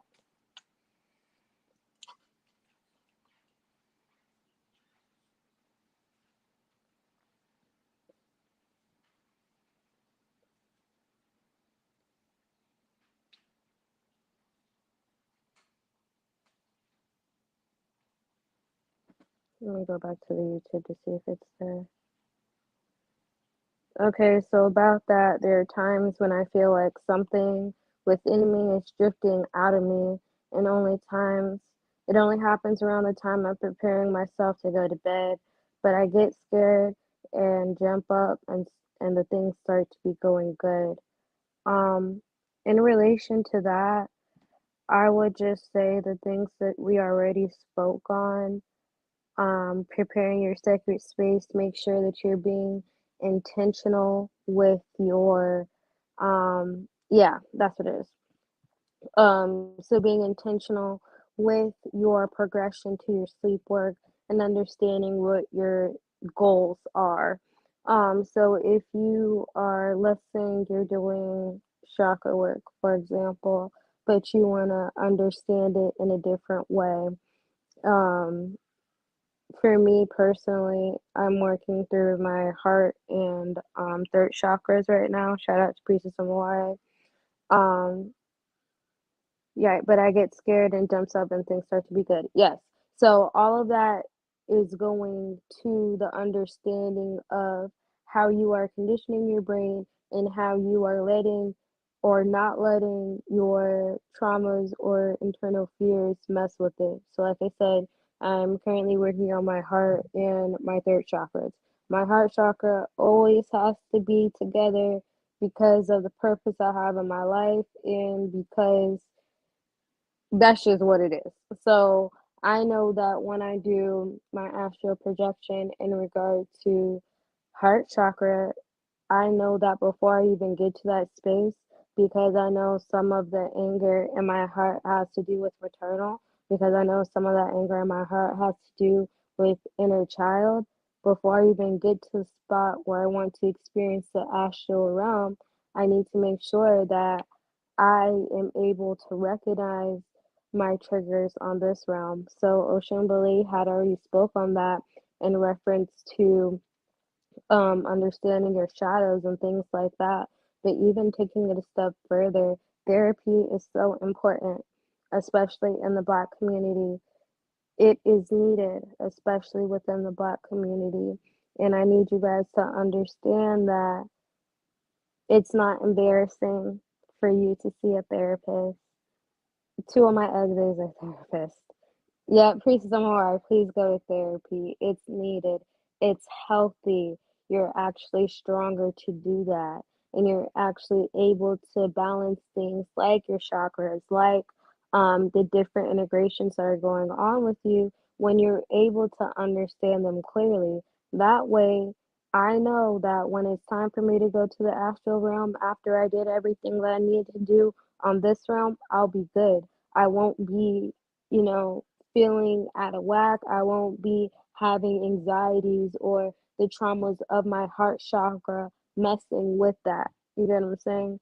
So I need you guys to understand that if you are using astral projection and lucid dreaming as a means to help you with other aspects in your life, meaning chakra maintenance, meaning inner child, meaning shadow work, meaning just general accountability of yourself and the understanding of what your ancestors have to say, you are able to you are able to on this realm understand what's going on. So when you go to the next realm, you're not crazy. You're not waking up in a state of panic, in a state of low vibrational, because astral projection, lucid dreaming is not meant to be that.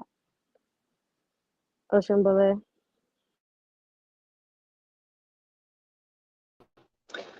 Yeah, biggest emphasis, like I said, on the recovery thing, like, and the therapy and recovery.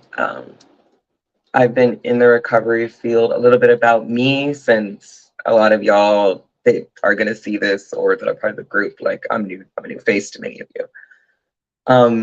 So I've been in the recovery field for going on 7 years now.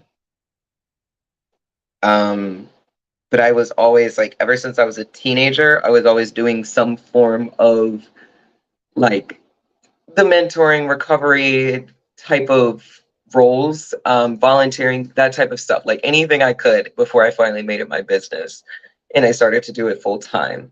And it was spiritual facilitation, counseling, life coaching, and like I got to experience building that, seeing that our Black community needs it, like being that extension, being like that beacon that people can come to. And they started to help others, especially in the Black community, take spirituality and therapy together very seriously. Seeing that I could do that, that I could contribute to that, is a foundation of my personal practice. And on top of that, I'm an herbalist. I make herbal medicine for pharmaceutical resistant issues, specifically things, as in specifically chronic illnesses, things that medicine is not cutting through. Spirit often throws me into people's lives when it's like either they're going to have to find some sort of spiritual and magical solution, or the next step is surgery or some life altering thing. So I've gotten to see very up close and personal, like that all of this stuff is very, very real. that the connection between spirit and health is very real, that they're never separated. The separation in itself is an illusion. And I made it my life, realizing that recovery and spirituality are the same, facilitating, coaching others to figure out how to do this stuff for themselves, and really cultivating independence in my community as much as I can, as much as possible, knowing that spirituality and therapy and counseling and recovery are the build. Like, you're just not going to get anywhere without it. You're not going to have a good quality of life without, you know, realizing the importance of these themes. And then for the past few years, I've been doing counseling specifically in places that people would consider are either hopeless or just riddled with learned helplessness. So active use communities, homeless communities, folks that are struggling with like mood disorders or disorders that are hard or not hard, carry a lot of stigma socially. There we go.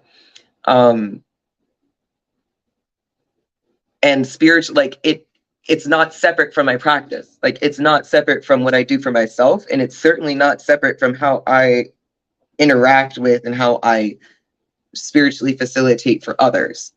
Just like we're having this conversation about lucid dreaming and astral projection, and we're having to keep going back to recovery and recovery and recovery. I cannot even explain how privileged I am to have had so much access to recovery tools, learning, and then being able to become a facilitator myself and a counselor myself. And then having spirituality or being a priestess, like having all of that before I even started offering services to other people. Like, it is essentially what sets me apart, is because it's like I'm incorporating things that are really about human recovery and psychology and how what humans need as humans, not like just astrally, not just, you know, oh, you knew what you were before you came into this world, you know, and that is included in like spiritual medicine as well. So that's the angle that anytime I'm teaching a class, anytime you see my face, that's the angle that I'm coming from. And when I'm talking to you about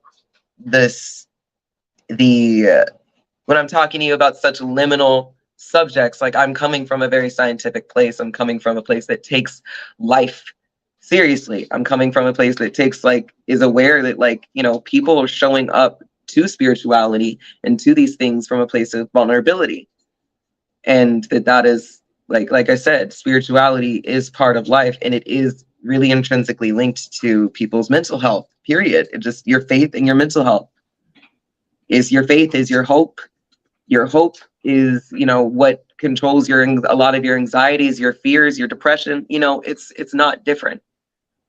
So it's not just, you know, as Priestess Omowari said, it's not just please go to therapy. If therapy is necessary, whoever made you think that you was going to be able to get somewhere without it lied to you. Go ahead, Osun Kemibi. Priestess Omawari, can you drop your psychosis YouTube, please? That live you did at the beginning of the year talking about psychosis and the relation of mental health and spirituality, because I don't think y'all really need to hear what Osun Bole is saying.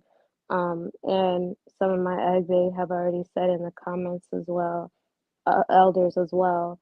So when we are saying go to therapy, we're saying it because we've been therapists. We're saying it because we've been there ourselves. We're saying it because as a Black community, as a child of the diaspora, it is something that is a requirement, not only for your spiritual health, but your mental health as well, because all is one. Um, Pieces Omawari did a live about that, so y'all can watch from y'all's own point of view on y'all's own time about the importance of that, because you guys really need to understand that when you're working with your agungun, when you're working with your inner child, when you are healing everything that needs to be healed, it's not just your shit. It's your mom's. It's your mom's mom's. It's your grandma's. Okay. It's great grandma from 1952. When I say literally, it's a lot. It is. That's why we spoke on the importance of having an accountability partner. That's why we spoke on the importance of having a community because there are times where it gets tough. There are times where it gets rough. And I'm grateful to be a part of a community where everybody's transparent as fuck with their healing and just with where they are in general. Even they are as loud with their healing as they are with their praise reports. And that's something that we also need to be mindful of the gratitude aspect of it. So even if you're going through some shit right now, you need to understand one, it could be worse. Two, your ancestors have brought you this far.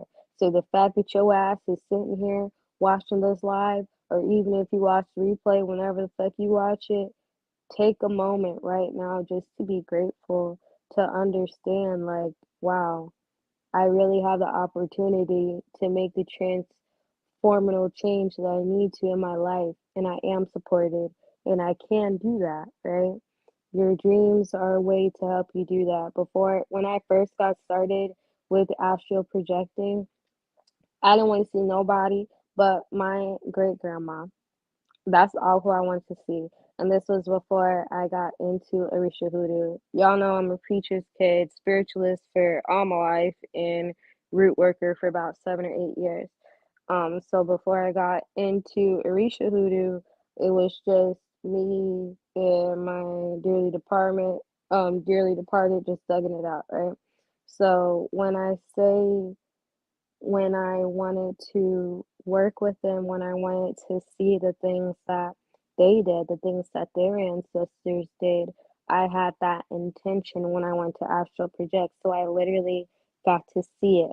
And now, since my letters, and since all the other changes that I've been doing with OHI, it seems it doesn't seem it is so much more amplified in a way that I can't really describe it. When you astral project, when I say it's a whole nother world, it really is.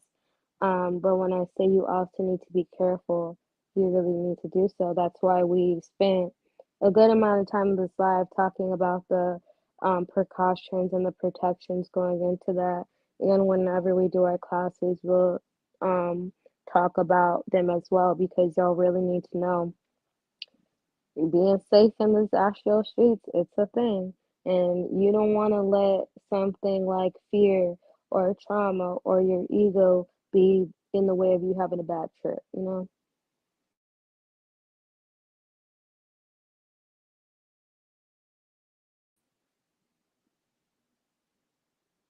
Where'd my other go? Okay, I'll see if there's Osun Bole had to switch to their phone real quick. Oh, okay. But you guys are doing such a great job. Thank you. My bad, my bad. I don't know what. I'm still getting used to StreamYard, y'all. I was like, let me unmute, and then it just. It's your turn. What I was gonna say was that kind of distracted me a bit, but so what I wanted to make sure that I got to question wise was I'm seeing on the YouTube there's a couple questions. Also, anyone else, if you have questions, please, now is a good time. We've been up and live for about 2 hours now. So we would love to get like if you got some last questions, final round of questions, this would be a perfect time. But for now, there's a couple questions we didn't get to. So if Priestess Omowari, if you can find these that I'm talking about, there's the YouTube questions I want to start with from Tony Aldridge. So Tony says, okay, so about that, there's times when I feel like something within me is trying to drift out of me. And it only happens around the time I'm preparing to go to bed. But I get scared and jump up and start doing things to be good. So the message is a bit vague on the comment, but I think I understand what you're trying to say. Offhandedly, like just a simple answer is that's your shadow. That's my first feeling immediately. We already talked earlier about the fact that when you go to sleep, you're dealing with ego death. Like it's a form of ego death. And when you're dealing with shadow work, that's also what it's ego death. It's like ultimately a huge purpose of shadow work so that you can thrive. She will be right back. So when it happens before going to bed, that would make sense. When you're going to bed, your defenses are lowering, you're calming, you're all of the go, constantly trying to have a good day energy is not like flooding your mind. Consciously, you are telling yourself, I'm safe, I'm calm, it's time to sleep. And so you're letting your guard down. And for somebody who's struggling with shadow work, somebody that's not doing the shadow work, somebody that's struggling with their shadow, this is the time where your shadow is going to push you. It's going to be like, hey, bitch, I exist, because it's been trying to talk to you the whole time. The fear that you're feeling, especially, I want to stress that you phrased it like there's some things within me is trying to drift out of me. So this could be two things. I think, like, first of all, when we're drifting off to sleep, sometimes we can kind of feel a bit of a departure and we kind of immediately like start ourselves back awake. And then there's also, you know, the sense of not wanting your shadow self to debut in your life, the parts of yourself that scare you, that you're not confident about, that you don't want anybody to find out about. Like right before you go to sleep is when that shit is often loudest. And that's also just a mental health thing. So you probably have a strong shadow, and you probably need to build a good relationship with your shadow self in order to get a hold of that. And more than that, I would say, again, setting a sacred space before sleep, doing protection work so that you know you're protected, because it sounds like your biggest barrier here is fear. Because you get scared, you then you use fear to inform your actions, which is not good. So you want to work on your fear. Why do you feel fear? It seems like because you don't feel protected. The idea that it could be something else besides your shadow, the idea that it could be something unsafe, is ruling how you're deciding to deal with the situation. So you want to do the protection work, do the stuff we talked about when it came to setting a sacred space so you feel as safe as possible. That way, the next time it happens, that excuse of what if it's XYZ can't get any foothold, because you're like, no, because I prayed, I did this protection work, I was intentional. So if it's still happening at this point, it can't be something external. It can't be something that isn't me or my ancestors, or a message that I need to actually calm myself down for and receive. And for many people, they would consider that to be like a meditative state. So, and there's Osun Kemibi, she is back. Yeah, that would be considered like keeping yourself in a meditative state. Like it's not the same thing. It does go deeper to say that, but this is something that when you are keeping yourself in a constant meditative state or a delta wave state, I'm sorry, I'm thinking of the one that's past that, theta wave. When you keep yourself in a theta state as well, like when you're in waking mode, like that's closer to the equivalent of a waking meditative state, when you're just like, you're doing stuff, you're not sitting and doing sutras with your hand, but like you're still in a meditative state. So like when you enter that theta state, you can go about life easier without, and much more easily bypassing like fear bases as well, knowing that you're fully protected, knowing that especially knowing that by the time you go to sleep, like it can't be anything else besides, like I said, your ancestors trying to teach you about your shadow and to get you into a proper state where you know what's going on. Like you've ruled out everything else. You know that you're at your basic, you know your vibration. And that is another, speaking of know your vibration, if you check out Priestess Anansi's class that she just dropped on knowing your vibration and your personal vibration, that will extremely help you. Another class you can look at for that is the class that I just dropped on the Merkaba as well. So, and I will be teaching more classes about sacred geometry, how to get your energy right with it, your vibration. But there are other resources within Ojai that can help you with that, is my point. But that's going to be the source of your fear. So the other question I saw that I wanted to snatch up was by Tatiana Crawford. And there's one more. Let me make sure I don't lose it. But we'll start with the Tatiana Crawford one. Okay, so Tatiana Crawford says, where did it go? It was something about her siblings. I can't find the exact comment, but Tatiana Crawford mentioned that, like, how do you keep people out of your bed? Oh my God, where did it go? Or regardless, she asked about, like, how do I keep my siblings out of my bed? Like, which I thought was a good question. Like, well, if I don't have those boundaries with something that I consider as an extension of myself, how do I start those boundaries? Yeah, I don't know where that question went. I have it up on the screen, but oh, thank you so much. I did not see that. I was too busy looking. Okay, so how do you keep them from trying to sleep with you? Or was that never a condition for them to get comfortable with? I need to keep my siblings out of mine, so any advice would help. So this is coming straight to you from an annoying ass baby sibling.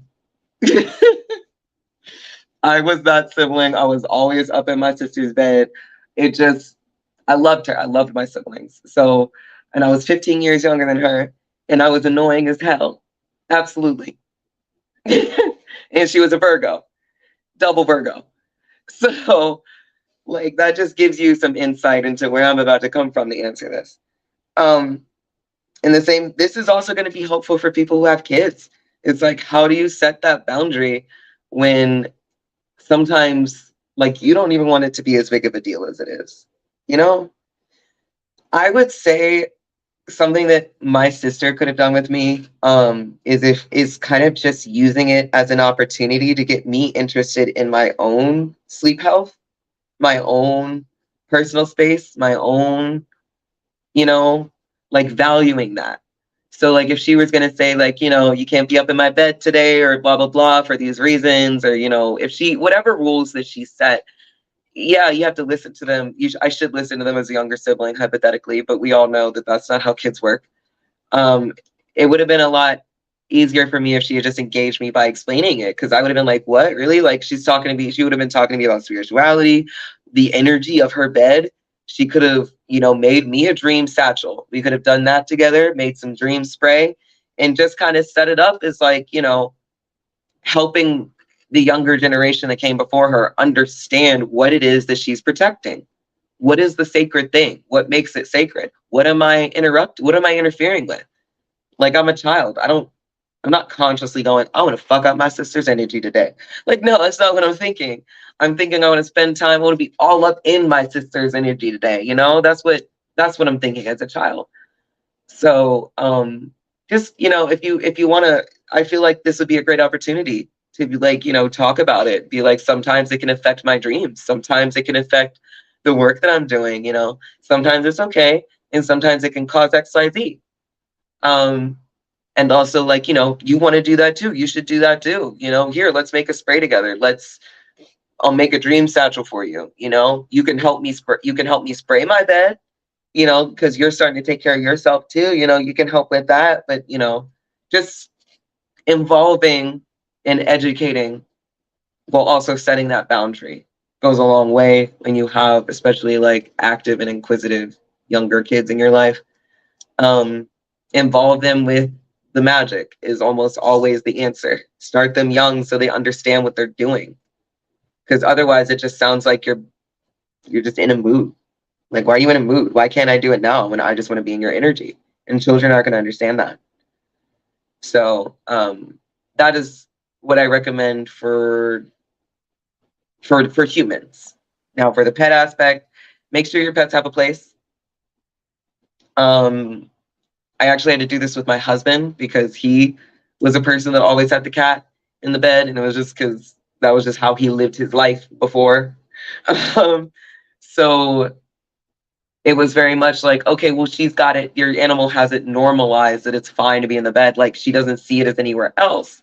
So, start investing in the comfort. Like, Russell has 2 beds. I don't like him feeling like I've had to live in some pretty cramped situations when life was hard for me.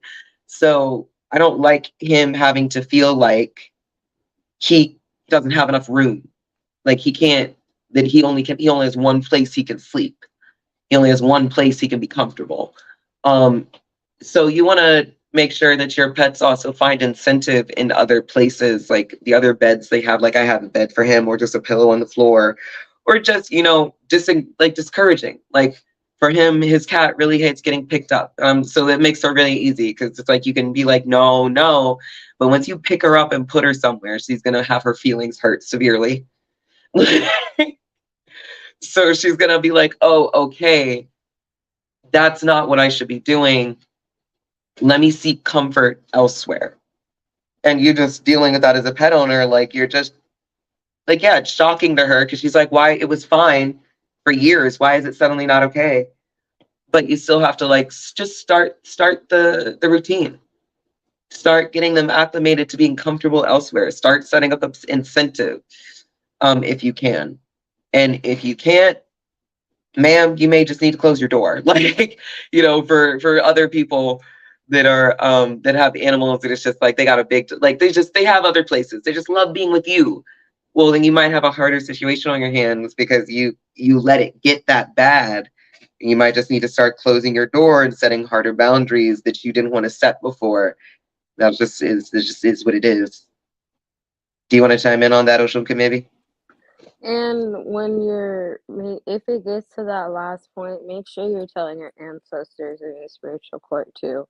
Because I know not every, I'm the eldest sibling, so this is my point of view. Boo, boo, boo. So not everybody wants to get to the point where they are, closing their door on their siblings. Because I know some people look at their siblings as their younger child, or as Osun Bole said, an extension of them. Um, just tell your ancestor, like, yo, can you get your descendant for a second? I just need a night in the realm with y'all tonight. That's it. You feel me? So, just being proactive with that. Also understanding one thing I want to say real quick before I went to that point. Ocean Bole was speaking about the sleep spray and the moho bags, things like that. We are going to be doing a sleep lab in August. So you guys can make all the potions, charms, and tools and technology needed to have effective sleep. It is a mommy and me class, meaning bring your child, bring your sibling, bring your loved one, okay? Because when you are implementing things like this into your work and their protocol, they'll understand, okay, I can't, be with you after we make this because I have to go do my stuff and you have to do yours. Perfect example. Priestess Omosile, she just dropped her mommy and me spiritual bath. I'm gonna find the link so I can post some comments. But basically, after your spiritual bath, you're not supposed to be, messing with nobody afterwards, right? So starting things like that, like Oshimbole was saying, implement them into your life so they can see the sacredness of it, and make sure you're explaining that it is a sacred nature, not an aggressive nature, and that what is really needs to be point across. And when you say, okay, it can be sacred for you too, because you're doing a bath, because you did your spray, because you did a moho bath, and you get it, you got to be alone. So when they see the things that they got to do from themselves, that's when they'll get it. But at Ojai, we will help you accordingly. If you want to start already, Priestess Omosule or do the Mommy and Me bath. So get that together. It works for your child, your inner child, your shadow, your baby, your sibling. Okay. And that's another thing, too. You guys got to understand you have to take charge of your education here, because even though we are all getting the same amount of training, the same amount of content, things of the other, everybody's ori is different. Everybody's path is different. Yes, we might have similar things in nature. That's why we call each other reflections. But at the end of the day, I gotta go to that mat by myself, and so do you. But that doesn't mean you have to be alone to get there, right? And that's what we are really trying to get y'all to understand, especially when you guys are practicing in your home, when you guys are practicing with your family, and to try to change the conversation of what that looks like.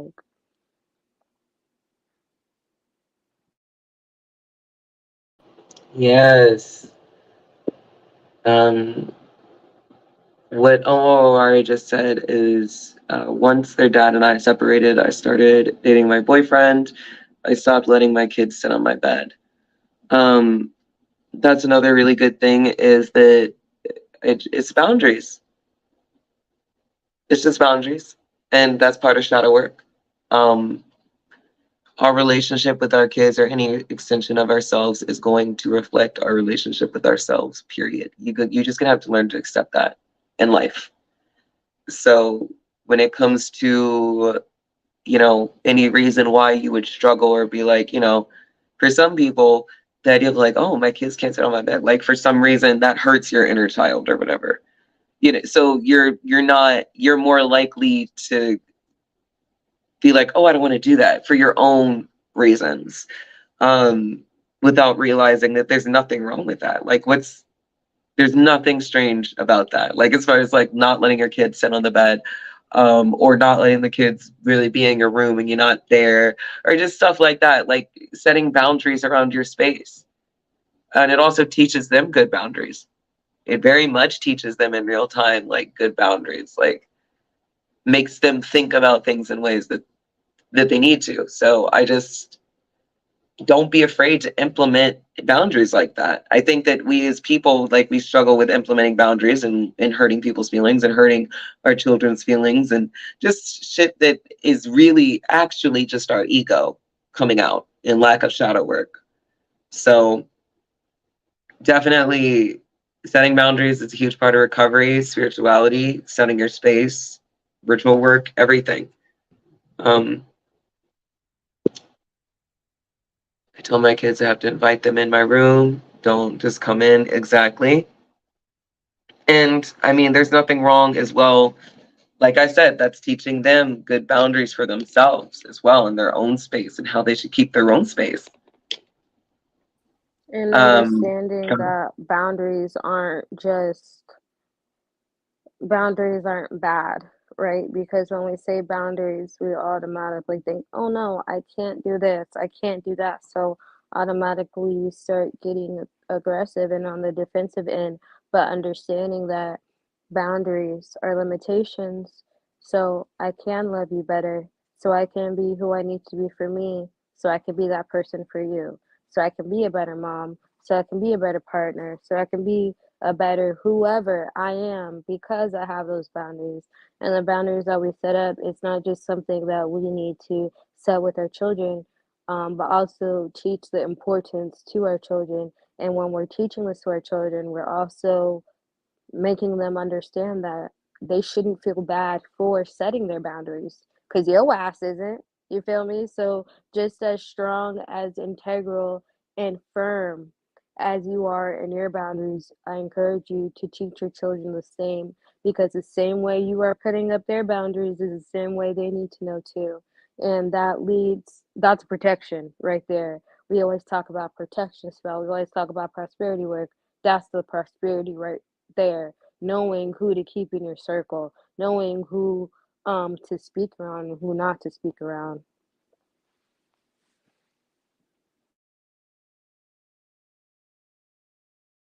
Pieces of Mawari says, I will also add that we typically don't shut doors in our house. I don't shut my bedroom door to sleep. If my bedroom door is shut, my kids not to open it, and they know that they need to knock.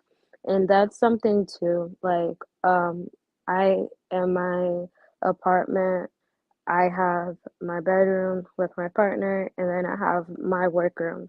In my workroom, it's my altars, it's everything. So she knows when that door is closed, don't mess with me because I'm working with the spirits. You feel me? The same thing when she wants her own space with her ancestors.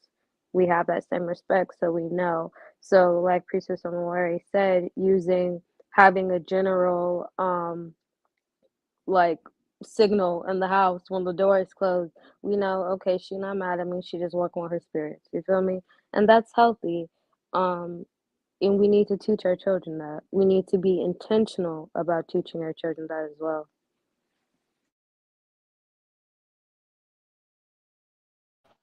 Absolutely. Um, so one other question, which takes us back or full circle maybe, is somebody up here Wait, says this gonna be Facebook. the last question because if anybody else asks any more questions, they need to buy the class next week or That's whenever true. we have it. That's true. We've been here for 2 hours, and this is free. So for sure, I was thinking like nobody asked after I And did after I you get said any last love call. donations? I didn't get anything. No. Okay, so yeah, everything else can be on our class when we do it at Bay. Exactly. Priest almost Um, like they don't do shit for free, so exactly. Exactly. So I know this is a live and it's not like a more structured class, but it is still us giving our labor to you for 2 straight hours. and I gave a recipe. We gave protection We gave a lot, and this spells. is going to be We on. gave This is going to be pet in the Facebook spells. group. Right, familiar spells. This was a class. What y'all talking about? Yes, it was definitely a lot of valuable information, and it will be in a recording because Facebook Lives they're on. So a couple things here before we jump to this last question that brings everything full circle. First of all, so many of the filler questions, any of the questions that you're watching this and you just have like, well, where do I start with this? What do I do with that? Ancestors, how do I involve them? I'm so glad you asked. If you go to YouTube and go to Priestess Omowari's lovely YouTube channel, Enchanted Vibes, Spiritual Meanings, and Wellness, you will find a plethora of resources and materials and tools to help you on your way with just about any question you could possibly have here. Priestess Omowari has put her whole foot into making sure that these videos are good quality and have a bunch of information. She's very easy to understand. So there's anything from stuff to do with your child, enchanting your children, to the importance of ancestral veneration. All of these basic questions. Not only can you go to learnorisahoodoo.com and see a whole bunch of different practitioners and courses, but just to an easy plug here, Priestess Omowari's channel, again, Enchanted Vibes, Spiritual Readings and Wellness. Go there, look at those videos, like them, share them, put them in your playlists because And they're apply the not going to be free for lessons. very long. Apply Some the of them are, lessons. yes, apply the Apply lessons. the lessons. I'm gonna say it one more time. Apply the lessons. Cause I don't think y'all understand who our elders are. Like I really don't think y'all understand who our elders are. Apply the lessons. If you don't do nothing else, apply the lessons, especially the free ones. Okay? And if you know what's good for you, time's not on your side to apply the shit. All right, Osun Bole, you got it now. That's all I had to. Yeah, that's a lot of these courses, like there's very limited time that this stuff is going to remain free. So I don't even know how much is left to be free. So definitely look for what you can and snatch it up. Second of all, if you If you want to know more, if I've been easy for you to understand, if you are interested in booking a session with me for tarot, divination, astrology, herbal medicine, literally anything, or just a teaching session, please go to my personal page at learnorisahoodo.com/Osun/Osun Bole. Or is it no? Osunbole.learn. There you go. Osunbole.learnorisahoodo.com. Yes. You go to osunbole.learnorisahoodo.com. You can get to my page of like anything I have to offer, my services, my like general, so you can learn a little bit more about me. I do. There's a lot that I do, and if you need help with dream interpretation, sleep interpretation, or astral projection interpretations, any of that stuff, please hit me up, book a session with me, and we can start building on your personal routine and get you settled, get you set up. And you, Osun Kemibi, I don't know if you don't have a page up on the website yet, but you have your own services. I do, but what I want y'all to understand, I'm trying to work and be obedient to spirit. Y'all know the O in Ori is for obedience. I have put on Facebook the opportunity for y'all to have a free recipe for a protection and abundance pot to be done the first Thursday, Saturday, or Sunday of the month, including any payday. And I need 25 of y'all or before I release it. I only have 17. If by the night I don't have it, y'all not gonna get it. And I don't know if I'm gonna release it on Discord or not because it's over 5,000 of y'all in the group, and I'm just asking for 25 to say they're gonna do the shit. So do what you will with that information. Let the ancestors use out. Okay, so now we have successfully plugged ourselves. Now let's get to this last question.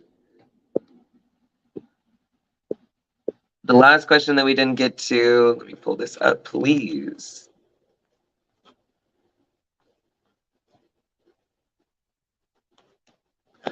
Facebook user says, what if it has happened unintentionally? I know I have lucid dreams and I may have experienced astral projection, but never actually tried to. It just happens. So we touched on this earlier when we said that some of you are going to have lives where it just happens and it scares you and you don't feel like you have any control over it.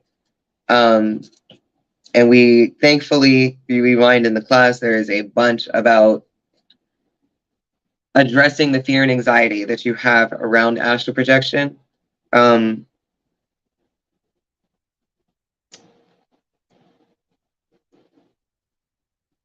Really, you kind of need to, we need to start with the protection system because you want to get control over it. And again, the fear and the anxiety over like, what the hell is happening is really going to get in the way of your ability to make it intentional, or even to have the control to say, hey, where I am in my life right now, astral projection, freaking me out. I'm gonna need like a week to adjust. I need to just like ancestors or give me like a week without the shit so that I can like adjust. Being able to acknowledge it, ask for that, gets, set up a working for that, or something simple as just praying and drinking some lavender tea to make sure that you're good and grounded, or something grounding even. You can also go, if you want to, that's a good idea actually. So if you're somebody that is super active and you're like, I need to just lower it down a bit so that I can ease into it, you might go for something grounding before bed, like a chai, something that's going to really keep your speed, metaphorically, like keep your spirit in your body, keep yourself grounded and focused on healing your body mentally. You can do that if you want to just slow down so that you can work your way back up. That makes many people find themselves there, especially with very stress heavy lives. So, but you have to start by acknowledging it. You can't just sit just like how you wrote this comment. If this is the first time you're acknowledging this outside of your own head, That's part of the issue. It's real. So, you know, if you're sitting there like, well, what if it just happened unintentionally? Like, that's really the first time you're letting your brain hear it out loud, see it, and go, oh, that's real. Like that feeling, like you have to start there.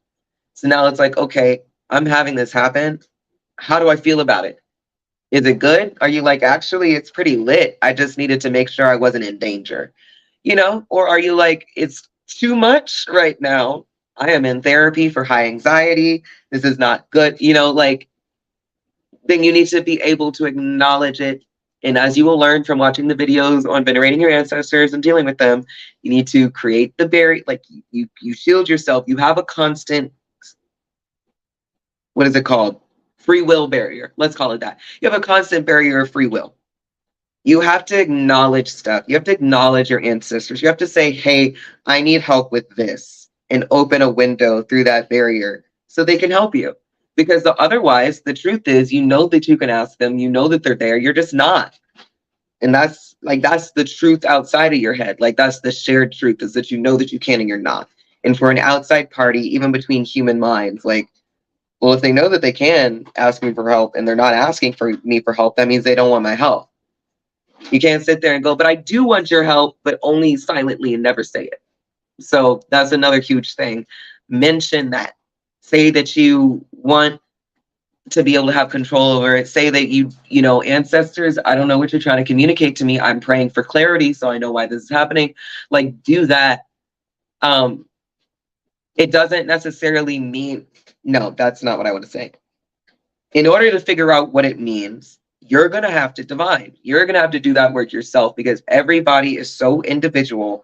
No one is terminally unique, but everybody is so individual that has their own journeys and their own experiences, their own reasons for existing, their own reasons for choosing to come into this life. Okay. So you are just going to have to come to terms with the fact that you can't piggyback off of somebody else's experience in order to make your experience easier for you to understand. So you're just going to have to do that extra work. You're just going to have to realize that you can't go, oh my gosh, what does it mean, and project on other people. You have to go, what does it mean? And directly ask your ancestors, open that window and go, ancestors, please, I need help understanding what this means.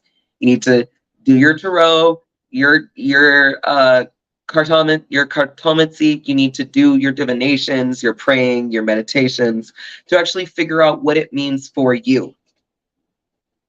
Because it's not going to mean the same as it is for me. And just because Osun and Kemibi and I had to learn these streets ourselves without help does not mean that anything else is necessarily the same. It doesn't mean that the rest of our experiences were the same, you know. Doesn't mean that we matched each other's pace. It doesn't mean that we have the same reasons for suddenly experiencing this at whatever age.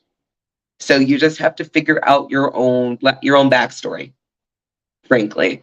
And then when you do that, which is also part of shadow work, when you do that, you're going to have that control. You're going to, that's why I said this question brings everything full circle.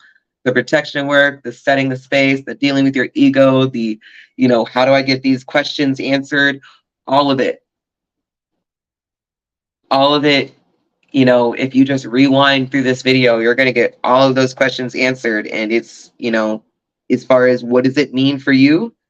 What does it mean that I'm just astral projecting because I want to? Like, I just thought about it and it happened. And now what does it mean? Divine. And you're going to hear everybody's mouth in the group constantly when it's like, divination, is it important? Yes, because frankly, it don't make no damn sense, frankly, just offhand, to pay somebody like me $90 an hour to tell you something that you could have divined on for 30 minutes for free. It's like, it doesn't really make sense. Like, it doesn't make sense. So you don't need to run to a practitioner every time something feels like it's out of your league. Like, it probably is out of your league in the sense of you're going to need your ancestors and spirits' help to understand that as a human that isn't as experienced in this. So, you know, you have that access, and all you have to do is feed them and venerate them, and they will they will give you the most blessed life. So they will give you the best advice. They have your story.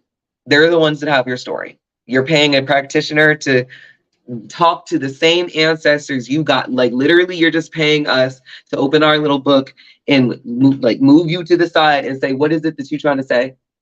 Okay, okay. And then we and then we write it down. This is what so and so said. And then y'all gonna sit there and be like, oh, now see, because I had thought maybe that was it. And it's like, exactly, just do the divination.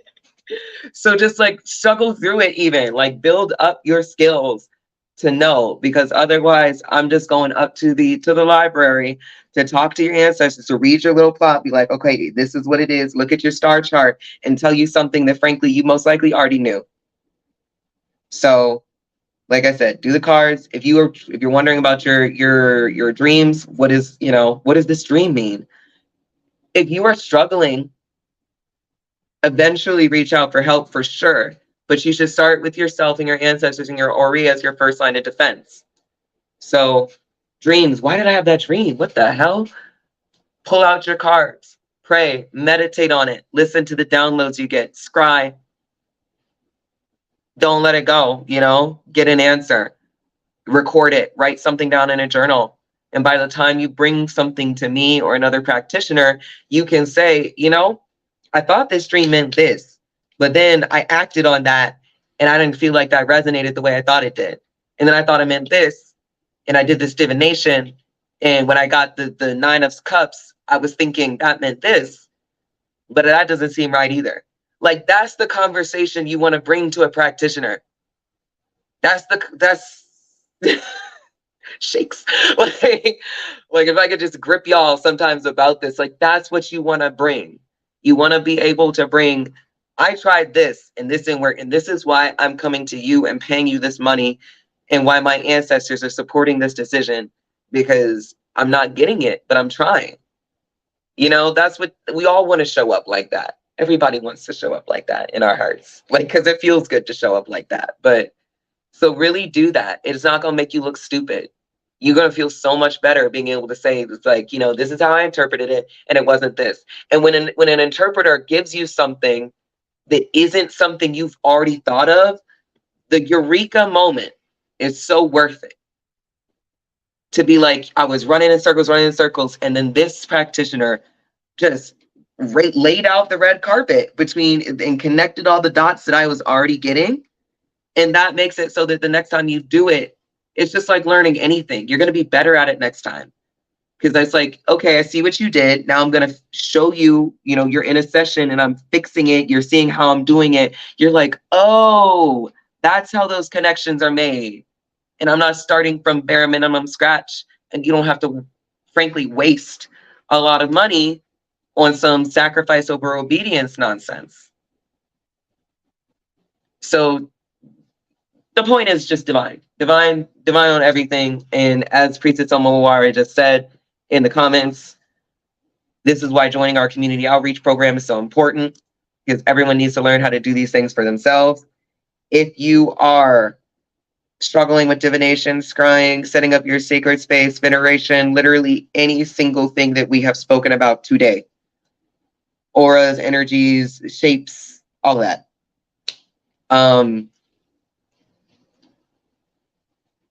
Sorry, I just saw the other comment about my Cash App. Yeah, I don't know why Cash App has my name as different things, but as long as it's the cash tag you see scrolling on the bottom, it's me, I promise. I don't know how to fix that, but it's me. Anyway, yeah, anything that you wanted to learn here about anything, abundance, like walking in your dreams, ego, shadow work, everything, go to Orisa Hoodoo Institute. Is it OrisaHoodooInstitute.com? I know that like our main site is a bit different, like learnorisahoodoo.com. And then there's another one. But yeah, learnorisahoodoo.com. Go to our website, go in our Facebook group, go to the Discord that's been linked multiple times, and you will get this information. And you can start doing this for yourself. You can start telling You can start teaching your kids. You can start teaching the people you care about. We have many people in our coven that incorporate this stuff into their practice every day. Folks that have nonprofit organizations that do mentoring for youth and are Essential incorporating the healthcare stuff that we're workers. doing. Mental health care workers, youth work that are setting up their youth groups to make little things, like little baths for themselves, little things for themselves, little spiritual health things. Like, you can incorporate this into anything. So it's the wealth of information you get out of it, and the amount of people that you're able to serve, the way you can serve your community, not even being a full-time priestess, but just getting access to this information. It is very priceless. So please go and take advantage of that. Especially the No, free no, shit. That's go ahead. definitely priceless now. Exactly. But You thank want to you wrap to up? yeah, I will. Um, our Egbe Oya Petu, Priestess Amore, can you plug that again? She said therapists, Reiki practitioners, parents, the possibilities are endless. In our coven, there's about 2 or 3 essential healthcare workers. And look at Osun, Bole, and I. Both of us are experienced spiritualists. We both been root working, hoodooing it for a very long time. But look where we are now. There's literally no other place we would rather be. There's no other set of elders. There's no other set of community aspect that is here. Our elders have been through our seats. They've been through the exact same training, and they're always supportive and encouraging us to do what the fuck we need to do for ourselves so we can invoke change like we need to in our community. Priest Amara, you got it, love.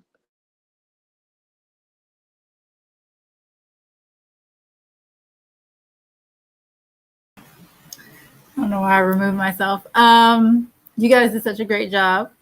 Thank you for this class. Thank you for providing it pro bono. I hope that you got a few love donations since we plugged that a few times. Also in the comments, we plugged plant medicine and Cleanse Heal Reveal. That is going to be in September 9th to be exact. Cleanse Heal Reveal will be 2 days, but plant medicine is just going to be on September 9th. It is an overnight so that people can be in a safe environment for their integration of the plant medicine. But it is an amazing experience. If you have not joined us yet, you should. There are a couple new people coming in this round already. They've already paid. As soon as Ia posted it, they were ready. This will be the 4th one in the past year. I was at the 1st and the 3rd, and I'll be at the 4th. I missed the 2nd one. But it is going to be amazing as usual. If you've never done plant medicine, the best place to do it is in the safety of spiritual elders. I will say that.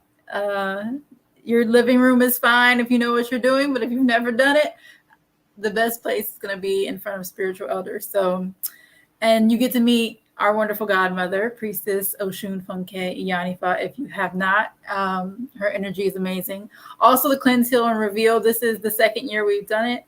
We did it last year, and it was amazing.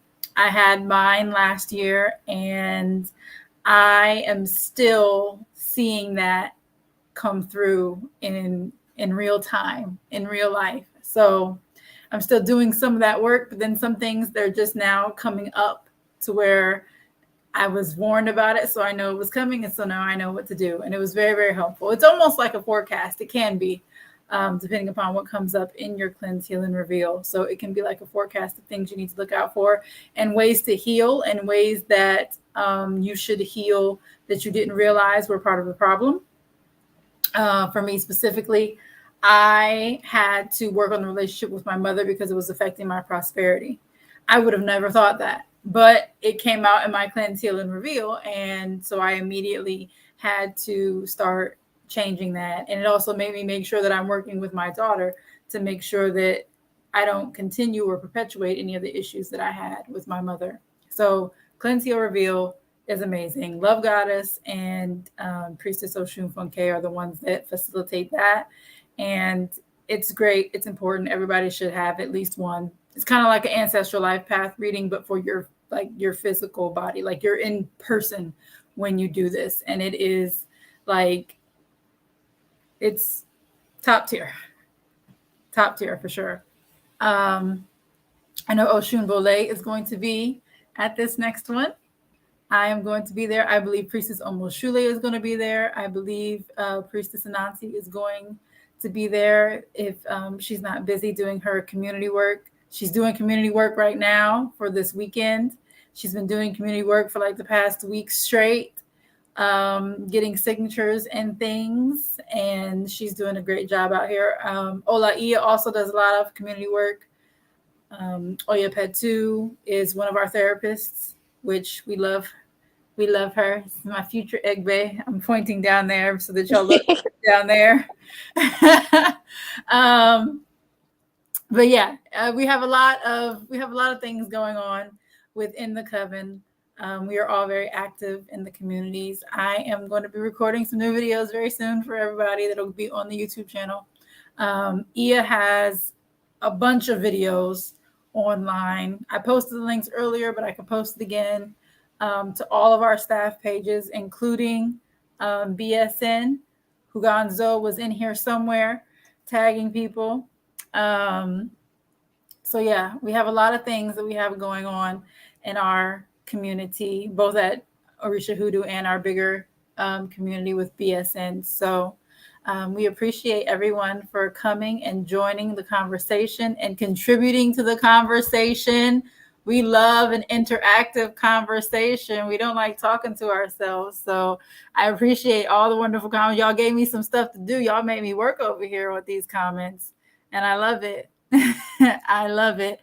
And thank you again, Osun, Kemibi, and Osun Bole, for such a wonderful, insightful session. And hopefully as soon as that link drops for your class, we're going to drop that so people can actually attend the class and get the real stuff, because this was just the tip of the iceberg, y'all. The real stuff is going to be in the class.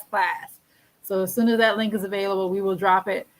And you will have access to the replay if you miss it live, but still purchase the class when it pops up. And then if you make the live, great. If not, the replay will pop up there once it's ready. So thank you again, everyone, for joining us.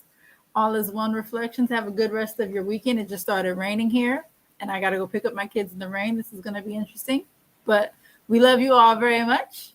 And remember to keep your head so high you don't even see the haters. Peace.